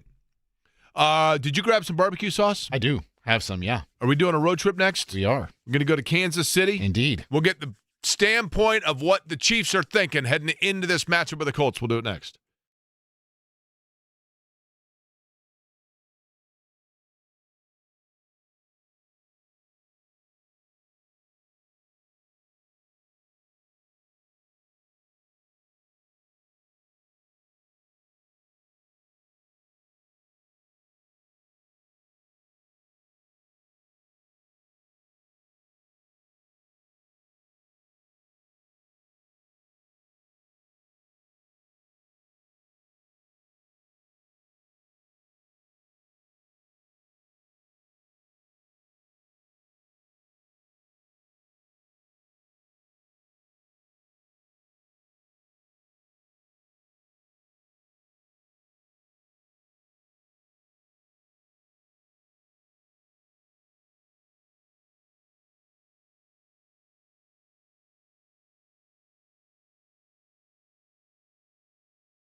All right, let's get right to it here on our Thursday road trip. One of the great cities that you can visit. It is very similar to Indianapolis in many areas. The Plaza is a fabulous shopping and dining area, and it goes without saying, tons of barbecue to enjoy in Kansas City and tailgating galore if you're going to Arrowhead to watch the Colts and the Chiefs. Jesse Newell joining us from The Athletic in Kansas City to discuss exactly that on the Java House Peel and Pour guest line. And Jesse, I'll get right to it. The Chiefs have dropped 2 in a row, but there's not a huge sin in losing to Buffalo and to Denver. But what can be learned for Indianapolis from those games that maybe is a little bit of a blueprint on what exactly you need to do against the Chiefs? Well, yeah, a few things. I would say probably separately from each of those matchups. But number one, I would just say that you're probably getting the Chiefs a little bit of a vulnerable time when it comes to just clutch plays. You know, we know the Chiefs' history last year, 12-0 in one-score games, and this year they're 0-5. And for whatever reason, right now, they have performed, as I wrote at The Athletic this week, as one of the most unclutched teams in NFL history so far. I mean, you look at these situations, like within one score late, drive start in the final 5 minutes, and third downs for the defense, and the Chiefs had 7 scenarios. They get up 6 first downs and 13 yards per play. So those type of moments, if the Chiefs get into that this week, I think guys are going to be kind of looking around going, are they going to make this play in a clutch moment like they have in so many past years? I'd say going back to the Buffalo game, too, the Chiefs are vulnerable when it comes to running the football if you stay committed to it and you keep the game close. James Cook had a big game against them, and the Chiefs' defensive line is not great at holding up against the run. Their linebackers slow downhill. Their safeties and corners do a good job of playing physically and slowing downhill, but that sets up the other part, which I know Indianapolis fans are very aware of and very familiar with the Shane Steichen offense, which is play action. And the Chiefs have been worst in the NFL when it comes to defending play action passes. So there's definitely a path there, a vision there, I'm sure, for the Colts offense to say they can have some success against the Chiefs, but they're going to have to avoid that knockout blow, and obviously the Chiefs are going to be hungry at 5-5. Playing another game here at Arrowhead Stadium. An area of vulnerability for Indianapolis, Jesse, truth be told, is Daniel Jones and his inability to protect the football if he's getting rushed. That looks like Pittsburgh kind of exposed that blueprint, and Atlanta tried to take advantage as well. How is Kansas City at getting to the quarterback? For the course of the season, not that great. I think they had a pretty good game last week against Denver, which Denver, similarly to Indianapolis, has a very good offensive line, and the Chiefs did get some pressure early. I just think, you know how these things work at Mile High and Empower Field, which is if you get a bunch of plays stacked together in the second half, the altitude gets to you, and you get tired. And the Chiefs' offense didn't help with 2 straight 3-and-outs in the fourth quarter, and the Chiefs sure looked gassed there at the end of the game. And again, they didn't come through on the big plays. A 3rd and 15, they gave up the conversion. A 3rd and 5, they gave up a conversion, and did not get there at the right moment. But you know, Chris Jones, it's been a very down year for him. He showed up in flashes against Denver last week, but it's been inconsistent, and the effort hasn't always been there late games, especially when he gets double teamed. I think George Karlaftis is having a better year than people think on the edge, but he's more of a pressure guy than a sack guy, and sometimes it takes him a little bit to get there, but still I think a little bit underrated nationally. And Charles Omenihu is one guy to watch, number 90 for the Chiefs. He's been kind of a no-show most of the season, but he had a pretty good game against Denver last week when it came to pressures. But those are the main guys they have, and we know Steve Spagnuolo, he loves to blitz, but they haven't blitzed as much lately. So it'll be something to watch in this game to see if the Chiefs can get some heat on Daniel Jones, but that might have to be manufactured from Steve Spagnuolo, and a week after letting Bo Nix pick them apart in the final couple drives, I would think the Chiefs might be more aggressive this week. Jesse Newell, my guest. He's with The Athletic in Kansas City covering the Chiefs. He's on the Java House Peel and Pour guest line. Jesse, yesterday I was having the discussion about the Chiefs on the offensive side of the ball, and my first thought was, yeah, listen, Travis Kelce's been a huge part of their offense, but he's an older player now, and perhaps his slowdown has slowed down their offense. And then, I was kind of corrected of, hey, man, he's their leading receiver. It's the fact perhaps that Mahomes is not spreading the ball around in space the way that we are typically used to seeing. Is that latter part a safe or a fair assessment? So I think this Chiefs offense is like one of the weirdest things you'll ever see. Just based off of, you look at the underlying production compared to the record. And like I said, I wrote a story this week about how unclutched the Chiefs have been. That applies to the offense as well. We talk about that three and out the Chiefs had at the end of last game. I mean, how many times do the Chiefs, you give the ball back in a tie game to Patrick Mahomes with 4 minutes left, you don't expect a 3 and out. You expect them to march down the field, get down to the 5-yard line, kick the field goal, and win the game. And it didn't happen last week. But, I've searching through some True Media sports numbers. You guys will appreciate these numbers because you can look at the percentage of drives that a team scores on, okay? I was looking at the last decade, right? So there's 320 seasons, so 32 teams, 10 seasons each of teams. You're looking at how often have they scored on possession. Number one on that list in the last decade is this year's Indianapolis Colts. They're I think at 58% this year. So great offense. We know Steichen doing some great things with them. This Chiefs offense has scored on 49% of its possessions. That ranks 13th out of 320 teams in the last decade. So there's just this weird disconnect based off of the Chiefs. Their touchdown percentage on drives this year is 20th out of the last 320 teams over the past decade. Their EPA per play is the second highest of the Patrick Mahomes era. Only, second place is the rookie year when he came out. Not his rookie year, his first year as a starter when he was setting all sorts of records in the league. So on a down-by-down basis, the Chiefs' offenses look pretty good, and they've gotten Rashee Rice back, and they're getting pretty healthy, and left tackle Josh Simmons is back and started last week. So it's weird, guys. I mean, it's weird that this team hasn't produced wins, and again, just hasn't come through in the clutch because they still are very difficult to deal with. But as far as spreading it around, Mahomes has missed on some deep shots. They've missed on some crucial settings, and right now the intermediate has kind of gone away. They either throw short or they throw deep, and they haven't hit on enough of those deep shots down the field. So it's been kind of weird. It's been weird to watch. But like I said, efficiency-wise, there's nobody that rivals this year's Colts when it comes to scoring on each one of their possessions. But the Chiefs are up there as well, and kind of unexpectedly up there as well. So it'll be something to watch in this game. This should be two really good offenses going at it, and if they get rolling the way I think they can get rolling, this might be a shootout in the end. Jesse, Daniel Jones and Shane Steichen, you touched on Jesse Newell of The Athletic. You touched on the Colts offense and their efficiency. And I think part of that is because Daniel Jones and Shane Steichen have suddenly become like the married couple that can finish each other's sentences, right?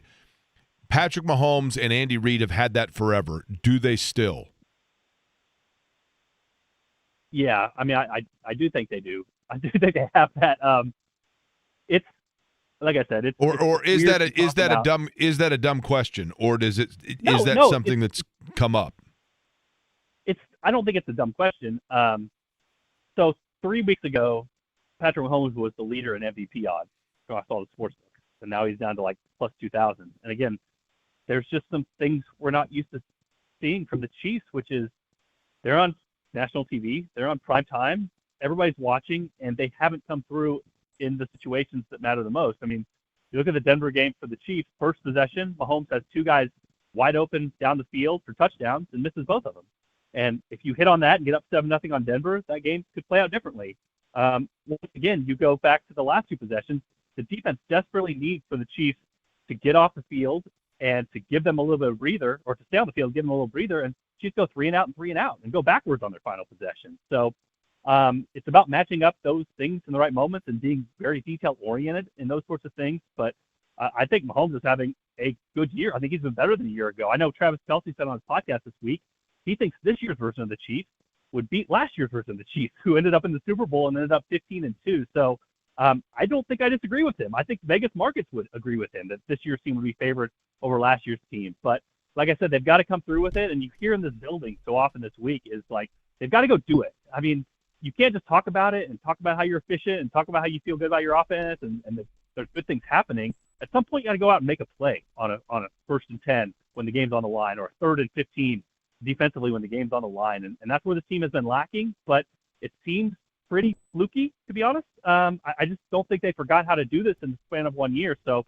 the sample size is not on their side right now. They got 7 games to turn it around, but I don't think there's something fatally flawed about the Chiefs offense. If you're asking that, I think Mahomes is good. I think Andy Reid is good. I just think they got to put it together in the right moments. And if they do that, then I think they'll make the playoffs, and they'll be a tough out for any team out there that they potentially face in the AFC. Okay, lastly and most importantly, for Colts fans that are going to head to Kansas City after they get done reading Jesse Newell in The Athletic to get ready for the game, they want to make sure that they do what to soak in the atmosphere of Arrowhead or to enjoy the best restaurant in the Kansas City area? Good one. You guys talked about the Plaza. I actually went there with my wife on Monday, so some good spots down there.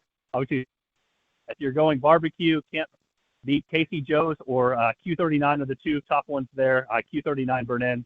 I can't do much better than that. And then tailgating, just get here early. And one of the best parts, and actually the worst parts about my job, is that when I pull in the lot, I have to go straight to the press box and avoid all the great smells and the people around me having a festive time. So get here early and be sure to enjoy the sights and sounds and smells of the scenery and enjoy this experience at Arrowhead. Somehow, some way, Arrowhead's become like the third or fourth oldest stadium in the NFL. So it's historic because of the people around it and because of the big deal it is around here. So, take that all in, and we'll see. I think we'll see two offenses on Sunday that could have some success. We have seen games in the past where the punter didn't even have to show up between the Colts and the Chiefs. We'll see if that happens on Sunday. Jesse Newell of The Athletic will have it all covered. Jesse, appreciate it. Hey, thanks, guys. Jesse Newell joining us on the Java House Peel and Pour guest line. Again, javahouse.com, the website.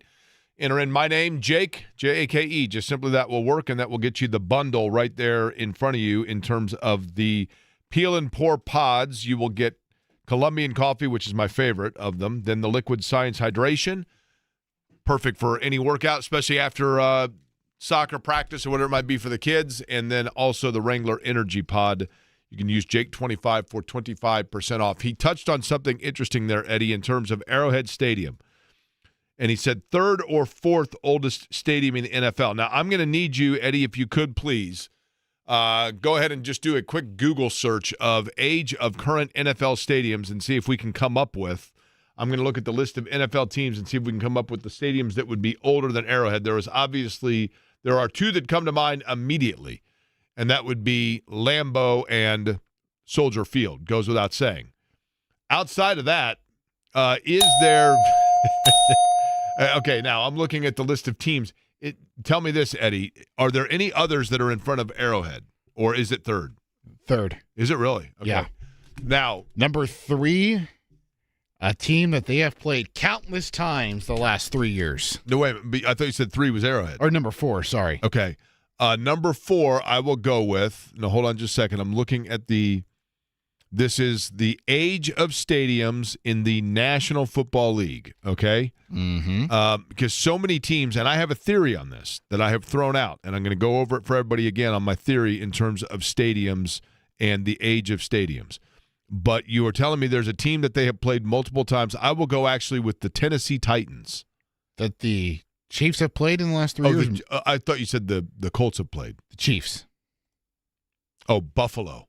That would be correct, yeah. Yeah. Because they're obviously getting ready to move out of that facility. 1972 for Arrowhead Stadium, New Era Field, now Highmark Stadium. 1973 for Buffalo. Okay, and then who's after that? That would be in 1975, Mercedes-Benz Superdome. Oh, I should have thought of that. Yeah. Okay. The Saints, yeah.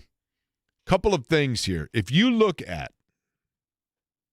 what year did the Chargers and Rams both return to Los Angeles? Which of the Rams were the first, right? When did the Rams leave St. Louis and go to Los Angeles? SoFi Stadium opened in 2020. Okay. The same year as Allegiant Stadium for the Raiders. But what is that the year that what year did the Rams move to L.A., though? Not SoFi Stadium, but just move back to L.A. Had to have been, when they left St. Louis, would have been what year? I'm guessing mid-2010. It all runs together to me after a while. It does. But either way, here, I'll look it up. I am looking it up right now. But if you look at, here's my theory on stadiums in Los Angeles in particular, okay? That'd be 2019, the year before. Okay. There is a reason. So I'm going to guess that the Rams left Los Angeles and the Raiders left Los Angeles. The Raiders obviously went back to Oakland. L.A. was vacant by like the early 2000s, okay? And there was discussion. I've mentioned this several times, I realize. But there was rumor in the 2010s, there was like this undercurrent rumor in Indianapolis that Los Angeles was a place that the Colts could end up if they didn't get a new stadium. And that's when Bill Polian had said, we're at a disadvantage in this market because of the RCA Dome, and we're handcuffed, and we really, if we want to be competitive, need a new stadium. And while admittedly the Colts, I never heard Pete Ward say Los Angeles. I never heard Jim Irsay himself outwardly say Los Angeles. It was other narrative other conversation and national speculation that Los Angeles was a place the Colts could end up. And in different time periods, the rumor had always been that the league would be interested in purchasing the Colts away from Jim Irsay if some of Jim Irsay's indiscretions were not addressed, which they were, but that the league would be interested in purchasing the Colts and moving them to Los Angeles as a league-owned franchise. Okay, that was always the rumor that was out there. I never bought into that. I always thought that was complete malarkey, hogwash BS, and I'll tell you why. If you look at the time in which the Rams and the Raiders both had vacated Los Angeles, and you had television market number 2, massive metropolitan area, 16.5 million people in the LA metro area, multiple stadiums that could host teams, the Coliseum obviously being one of them, the Rose Bowl being one of them, and yet they were vacant, and the NFL was not in Los Angeles. And there was always the rumor that named the team, and it was like, they could go to L.A. But here's the caveat that I think is often overlooked. When the Baltimore Colts moved from Baltimore to Indianapolis, it was so unpopular amongst the owners. Bob Irsay was not well liked by his fellow owners. Just wasn't. And Jim Irsay was resented by a lot of owners for a long time because most of the NFL owners had business enterprise above and beyond their National Football League franchise. And I think there were a lot of them that resented the fact that Jim Irsay was given a franchise and never had to work for an outside business enterprise. And yet Jim Irsay grew into then becoming a very popular owner because he was the owner that was willing to stand up and be the face of ownership on subject matter that oftentimes the others wanted to hide from. Daniel Snyder being a key point. It was Jim Irsay that spoke up and said, this can't be tolerated. We need to make a change here. And he said the quiet part out loud, and I think owners appreciated that. But when Bob Irsay moved in 1984 from Baltimore to Indianapolis, it was not a well-liked move amongst most owners in the National Football League. And interestingly enough, Bob Irsay originally had bought the Los Angeles Rams and then traded them with Carroll Rosenbloom for the Baltimore Colts. But when he moved Baltimore to Indianapolis, the league then, the owners of the National Football League, and at that time I think it was 28 teams, but they got together and said, moving here forward, the Bob Irsay rule, if you want to move your franchise from one city to the next, you need 80% approval from the rest of the league. When the Rams moved from Los Angeles to St. Louis, they needed to get approval from 80% of the other owners in order to make that move. Now, other owners were okay with Los Angeles being vacant because, now, Eddie, do you still have that list in front of you of stadiums within the NFL? Yes. How many of them were built after 2010? Probably half, right? After 2010, let's see. When was Minnesota's built? Minnesota. Oh, that was U.S. Bank Stadium in 2016. Okay, when was Ford Field built? Ford Lions. Field was before 2010. But after 2002. In the 2000s, basically is what I'm getting at. When was Tampa built? Tampa was 1998 for Raymond James Stadium. Okay, when was and obviously that would be right around then would be Carolina, right? Because that was a new stadium, obviously. 1996. In teams, but teams that at any point, my point being this, at any point during the time that there was no team in the Los Angeles market, you always had at least 20% of the owners that were in need of an upgrade to their stadium, a rebuild of luxury box suites, or need for a new stadium altogether. And so when and with those aspects in mind, at any point there were going to be, and all you needed was essentially, if you look at it, if you needed 20%, all you needed was basically 7 owners to block a move. At any point that somebody talked about or flirted with the idea of moving to Los Angeles, it was never going to happen and never an impossibility because there were always at least 7 owners that wanted that trump card of Los Angeles as their leverage against their market to get more money for a new stadium or for an upgrade or for an improve to their stadium. Mm-hmm. And it was not until, if you look, you said the Rams moved in 2019, right? Yes. That was once, and wait for it here, that was once the Seahawks had gotten a new stadium, the Vikings had gotten a new stadium, the Chiefs had gotten upgrades to Arrowhead, the Bears had gotten upgrades to Soldier Field, Levi Stadium, the Colts had gotten a new stadium, San the Francisco, Niners had gotten yeah. a new stadium, the Falcons had gotten a new stadium, Cowboys. the Cowboys had gotten a new stadium, the Jets had gotten a new stadium, the Giants had gotten a new stadium, the Dolphins had gotten a new stadium. You always had those teams. Once everybody was taken care of, then it was like, okay, let's get a show of hands. Everybody got what you need from your local market. Everybody got what you need from your taxpayers. Everybody got what you need from corporate sponsors. All right, we're good. Cool. L.A., open for business. Rams, right back to L.A. Chargers, up to L.A. Done. It was never going to happen. And anybody that tells you that the Colts in any way, shape, or form had any chance of moving to Los Angeles, complete fiction. Now, other question I have is this, and this is a rhetorical question I've asked before, but it's the kind of thing that keeps me up at night. And when I'm staring at the ceiling at 3:48 in the morning during a brain dropping, I go over this every single time, trying to get myself to fall asleep. And that is, what is the age that a stadium transfers and makes the move? All of us, when we were teenagers, had acne, had braces, had a headgear, gangly, awkward looking, hadn't developed. Every stadium goes through that as well. What is the transfer of year between when a stadium goes from being a complete tear it down, I can't stand this place dump, to holy cow, bucket list, gotta go, nostalgic, awesome, historic venue? It's a great question. I'm not sure. Because Fenway Park, Wrigley Field, everybody now wants to go because they're like, oh my gosh, it's so awesome. They're like these old, chintzy, broken down wooden seats that are literally like my left cheek barely sits in it, and yet I'm supposed to sit in the whole thing, and it's like sitting in the back worst part of a Spirit Airlines coach seat, but I'm willing to sit in it because it's wooden, and even though I've got a splinter now in my hamstring, it's cool because it's an age-old stadium, and there's a chance that like some kid sat here and watched Babe Ruth or watched Ernie Banks. And I love everything about it because it's historic, and it's the Indianapolis Motor Speedway of baseball. Or Lambeau, I've got to go because it's awesome, and Bart Starr and the Ice Bowl took place there, and it's awesome, and it's cool, and whatever. The frozen tundra. Exactly, of Lambeau Field, right? I got to go there. Soldier Field, looks like a spaceship landed on it, whatever, but it's got the columns up front. Got to see it. Cool. Walter Payton broke the record there. Historic venue. Dick Butkus played there.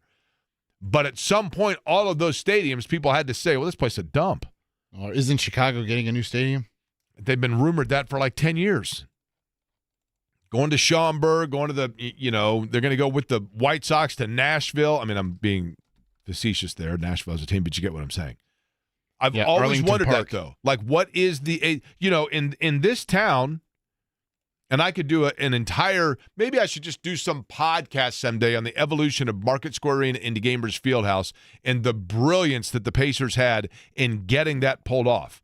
But once you went to Gamers Fieldhouse, which is a fabulous facility, and it looks the same as it did the day it opened, and it is still the gold standard in the NBA. But there are still people that go to it, and they're like, deep down, I do kind of miss MSA. But if MSA was still there right now, people would say this place is a dump, and there are not enough suites, and there's not a restaurant, and everything else. It's literally like a circular thing that goes through my mind of contemplation that keeps me awake at night. This is why yesterday I was able to sleep for 13 hours, because I hadn't slept in 3 days before. Matt Taylor joins us, voice of the Colts, next.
Matt Taylor is the voice of the Colts. Joins us now on the Java House Peel and Pour guest line. Colts and Chiefs coming up on Sunday at Arrowhead. And, Matt, I realized that you talked to the guys when I was gone, but I'm curious of this, strictly curious because I went through it yesterday. When you came back from Germany, you were jet lagged for how long? Not too bad, to be honest with you. To me, the experience is way tougher going there than it is coming back. For sure. There's no question about that, yeah. So like when we landed, it was hard. So, from an itinerary standpoint, we got there I think we landed Friday German time at 10:30, and then got to the hotel, settled in about 1, and then had to be on a bus by 3 and go to practice, and then do media availability and some stuff after that. So like Thursday back in the States and then Friday in Germany was like one big day, like one big time warp. I think I was awake like 44 out of the 48 hours in that time span, it felt like. So to me, you just had to grind through, Friday in Germany to then go to bed at a normal time, German time. That's always the key to success. So it was painful on Friday, but once I woke up Saturday German time, I was pretty much okay. I felt normal. Okay, I would agree with that. The thing, here's what happened to me, though, and I don't know what time you guys flew back, but I flew back, and I guess I'm saying this just if anybody's going to, is planning a trip, the strategy of it. When we came back, we flew back in daylight hours, which is pretty cool because you get back and it's like 7 o'clock in the evening here in Indy. And so you're like, okay, I'll stay up for 2 hours and then go to bed. The problem is I went to bed and was dog tired, but then my body woke up at like 4 o'clock in the morning because it thought it was 10 in the morning over there. And it took me yesterday then. So it took me a day, basically. Yeah, and I think what went in our favor was we left after the game. And so about midway through the flight coming home from Germany, like in the middle of the night German time, I was pretty wiped. I was pretty pooped. I started to get real tired. And I don't sleep very well on planes. So if I was in and out of sleep, it wasn't good sleep. You know what I mean? Like it wasn't totally, solid. And so by the time I got home, which we landed, I think like at 12:30, and then had to, bus to the back to the complex and get back in the car. So I think I got back to the driveway, my house at 2 a.m. And so by that time, like I was ready to go to bed and I was tired anyway. So like I felt like I was pretty close to like getting back on the normal Eastern time body clock by like a half a day or a full day after that. Yeah, it is wild, man. The time change is a thing right now. And obviously for the Colts, they're back at it now for the first time since taking on Kansas City. We just talked with Jesse Newell from The Athletic in Kansas City from the Chiefs side of things. Let's begin from the Colts side of things with this, Matt. From a health standpoint, they had the time away to try to get healthy here. Where do things stand in terms of who may be in, who has recently been out? Yeah, the biggest one is Charvarius Ward, and another good sign today. He was out there, at least in the media portion of practice today, the portion where, reporters can see. He was out there, and yesterday was full go, and then was out there today. We'll see what the designation is later on today.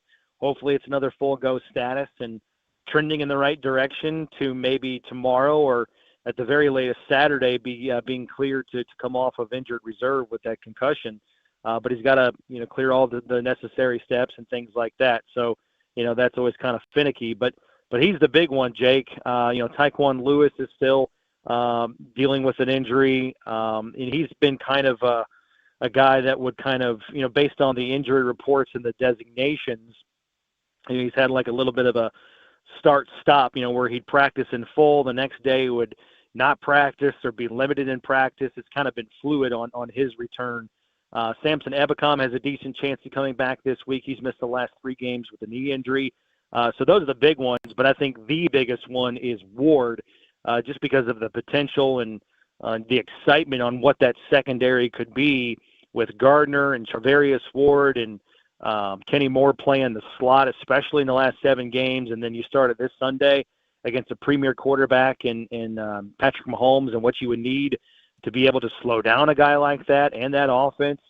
It's exciting. I think we're starting to I think we're getting the previews. You know what I mean? Like if this was a movie trailer, this would be the trailer of the feature film here on what the secondary could be after the Colts wanted it to be like this the entire season.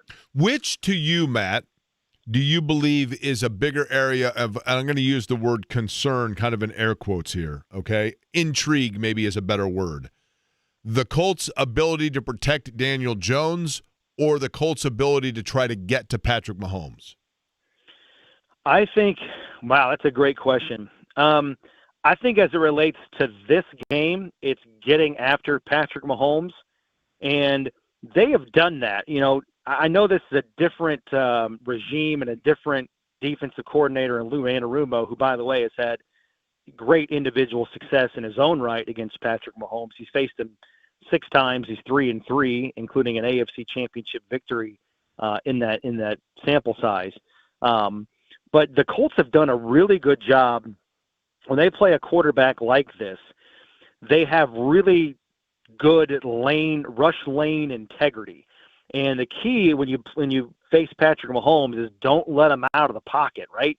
He's got the 5th most scrambles in the NFL this year, and we watch him every Sunday because they're always in prime time. They always have the marquee game, whether it's Sunday or Monday. He's always out of the pocket, and he turns everything into backyard football, and he's slinging, passes underhand and sidearm and from different, arm locations and things like that. He's just a really good, savvy, off-schedule type of a quarterback. So don't give him those opportunities.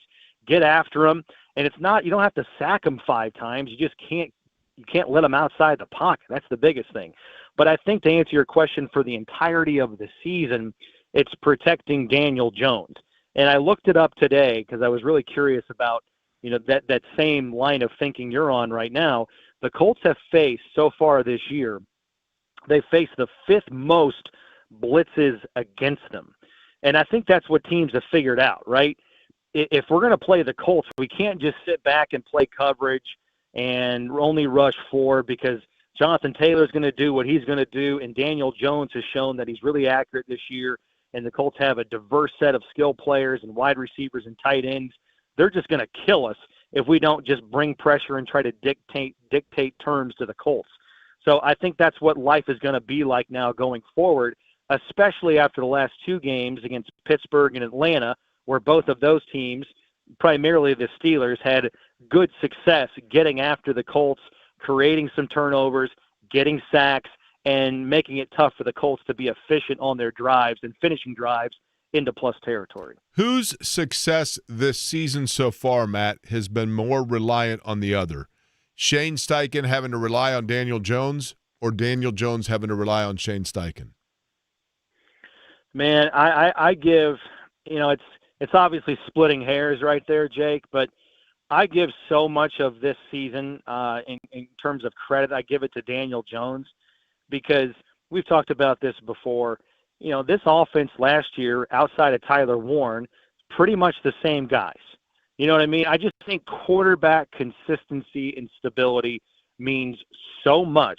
And I think Jonathan Taylor's success, or a large part of it, is because the Colts now have the threat of the passing game, and teams can't load up the box, and they have to spread out the defense sideline to sideline, so the Colts are seeing more width, from the front 7.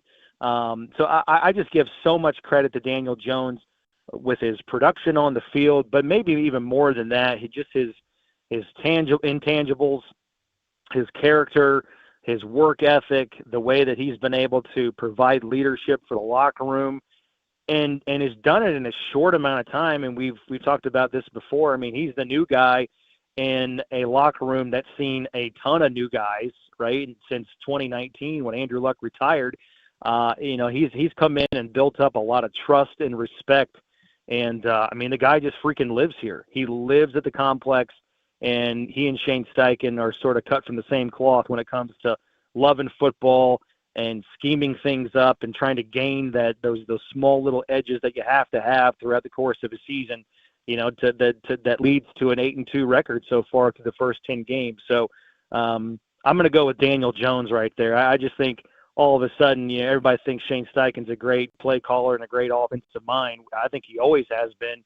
but he's got the quarterback that sees the game the same way as he does in Daniel Jones. You know, it's interesting, Matt, when you look at Pittsburgh and you look at Atlanta, you know, you're up there as Matt Taylor, the voice of the Colts, who's on the Java House Peel and Port guest line here. You're up there calling the game, and you're calling a lack of holding on to the football for the first time in those last two games, right? I mean, all of a sudden, some of those turnover issues or challenges are creeping up. But they're getting to Daniel Jones more than what we saw previously. Is that because Pittsburgh came up with, and they've got some talent up front, don't get me wrong, but did Pittsburgh come up with some sort of a blueprint that previously was unseen that Atlanta then replicated that the Colts need to be aware of? Or did the offensive line go into a two-game step back? I think it's more, you got to give credit to those two teams on defense. I mean, specifically the Pittsburgh Steelers, they've got just two studs coming off the edge where most of the pressure, not all, but most of the pressure in that game came off the edges with Watt and Highsmith. And then I think Atlanta just blitzed their brains out. And I think, again, that's what most teams have done and will continue to do for the Colts. Because, again, I just think most defensive coordinators say if we – I hate to – single any sort of mindset or ideology out. But I mean, just because it's top of mind, because these two guys have been here in recent past. I mean, if it's the Matt Eberflus or Gus Bradley approach, where you just sit back and play your scheme and you don't try to be game specific, the Colts are just going to torch you. They will. They're just going to. I mean, they're going to score 30 points in the first 3.5 quarters and put it on cruise control. And you're going to lose the game, 38 to whatever. So teams know they've got to dictate the terms to the Colts and at least give themselves a chance to generate some takeaways and to, kick the Colts out of field goal range on a crucial sack on third down or whatever the case is by blitzing. And the Colts have to do a better job up front of being aware of those things and picking up stunts and twists at the line of scrimmage. There's no doubt about that. And I think Daniel Jones himself has to do a better job because I think it's kind of, peaked up the last two games, to your point, of stepping up in the pocket a little bit quicker, getting the ball out just a little bit faster, things like that. I mean, I think all of this goes hand in hand with the skill players getting open, winning their one-on-one matchups on the outside. Obviously, the offensive line has to protect. Jones got to get the ball out fast. I think the Colts spent the last week with the bye recognizing that all of those things have been a problem in the last two games, even though they've split those two games, one win and one loss. Matt, lastly, when I was on my way in today, and I've seen a fella that does this in Broderpool a lot, but he's a guy he never wears a shirt. This wasn't that guy. I was driving in, and I saw a business guy, like literally a business guy, riding a unicycle, just cruising down Capitol, riding a unicycle, like nobody. I mean, like had a briefcase in one hand, suit, riding a unicycle. And I thought, now that's a talent. That's a skill, right? I mean, not just riding the unicycle, but doing it with a suit on. Pretty impressive. Do you have a hidden talent like that we're not aware of? I don't have anything like that extreme, but I can play the drums. Really? I can play drums, like rock and roll drums. Did you have drums as a kid? I did. My dad came home, it was really bizarre in a great way. My dad came home when I was in second grade one day, and he just bought a drum set. I got a brother growing up. Neither of us asked for a drum set. Neither of us wanted to learn how to play drums. He just came home with a drum set, and then it was just there. And so my brother and I kind of picked it up growing up. And he's much better than I am, my brother. But I mean, I can hold my own. I can. If Jake, if you have a band and you need a guy to fill in a pinch, I can keep up with you. I can hold my own, keeping a beat. And that's impressive. Maybe not a solo, but I can be up on stage. You're like Bobby Brady. You just sat out there. Did you sit out in the garage, or where exactly did you do this? And how long were your parents neurotic? Well, yeah, I don't know what my dad was thinking. He probably didn't ask my mom for permission. I think he just did it. But yeah, we definitely drove her crazy with because when it was in the basement, and so my house growing up was kind of like the social house. Everybody just came over to my house, before or after stuff. So whenever friends would come over, they would just bang away and wail on the drums, and I'm sure it would piss my mom off to high heaven. But I'm sure. That's how it went. I always felt like the true sign of the social house supremacy in like late middle school and early high school was largely based upon how much junk food your mom was willing to put in the pantry. Junk food and Mountain Dew, Yep, like terrible totally. things for you. Totally. You know what I mean? Yeah. The only thing that my house didn't have that most like epically good social houses had growing up were like a really good VHS collection, like tape collection of movies. We didn't do that. My parents didn't buy movies. We had HBO, and then we would tape them off of HBO. Yeah, well, listen, I was in early high school when my dad, fortunately made it through, but first had a heart episode, and so you came over to my house, and it was like, oh, can I get you some wheat bread or yogurt? It didn't go, All right, Matt, Colts and Chiefs coming up on Sunday. We'll be listening to the call, man. Appreciate the time as always. All right, guys, be well. All right, Matt Taylor joining us, Java House Peel and Pour guest line. We'll come back. We'll check in with J&B as part of the crossover brought to you by the good guys at Love Heating and Air. Love-HVAC.com. 317-353-2141 is the telephone number. Free Spirit up in Castleton. We'll preview it with John next.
This has to be the only show that goes from NWA Straight Outta Compton into Starship Built This City, right?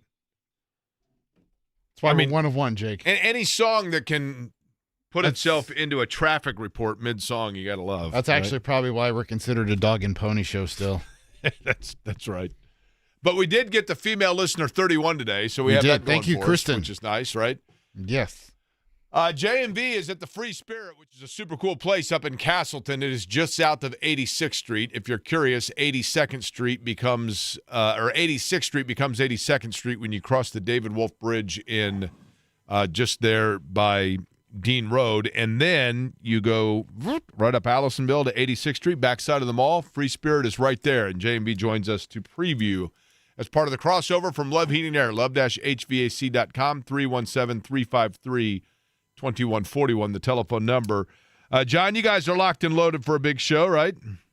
Looking at that Golden Gate Bridge on another gorgeous sunny Saturday and seeing that bumper-to-bumper traffic. That was genius to put in that song. Serious genius right there.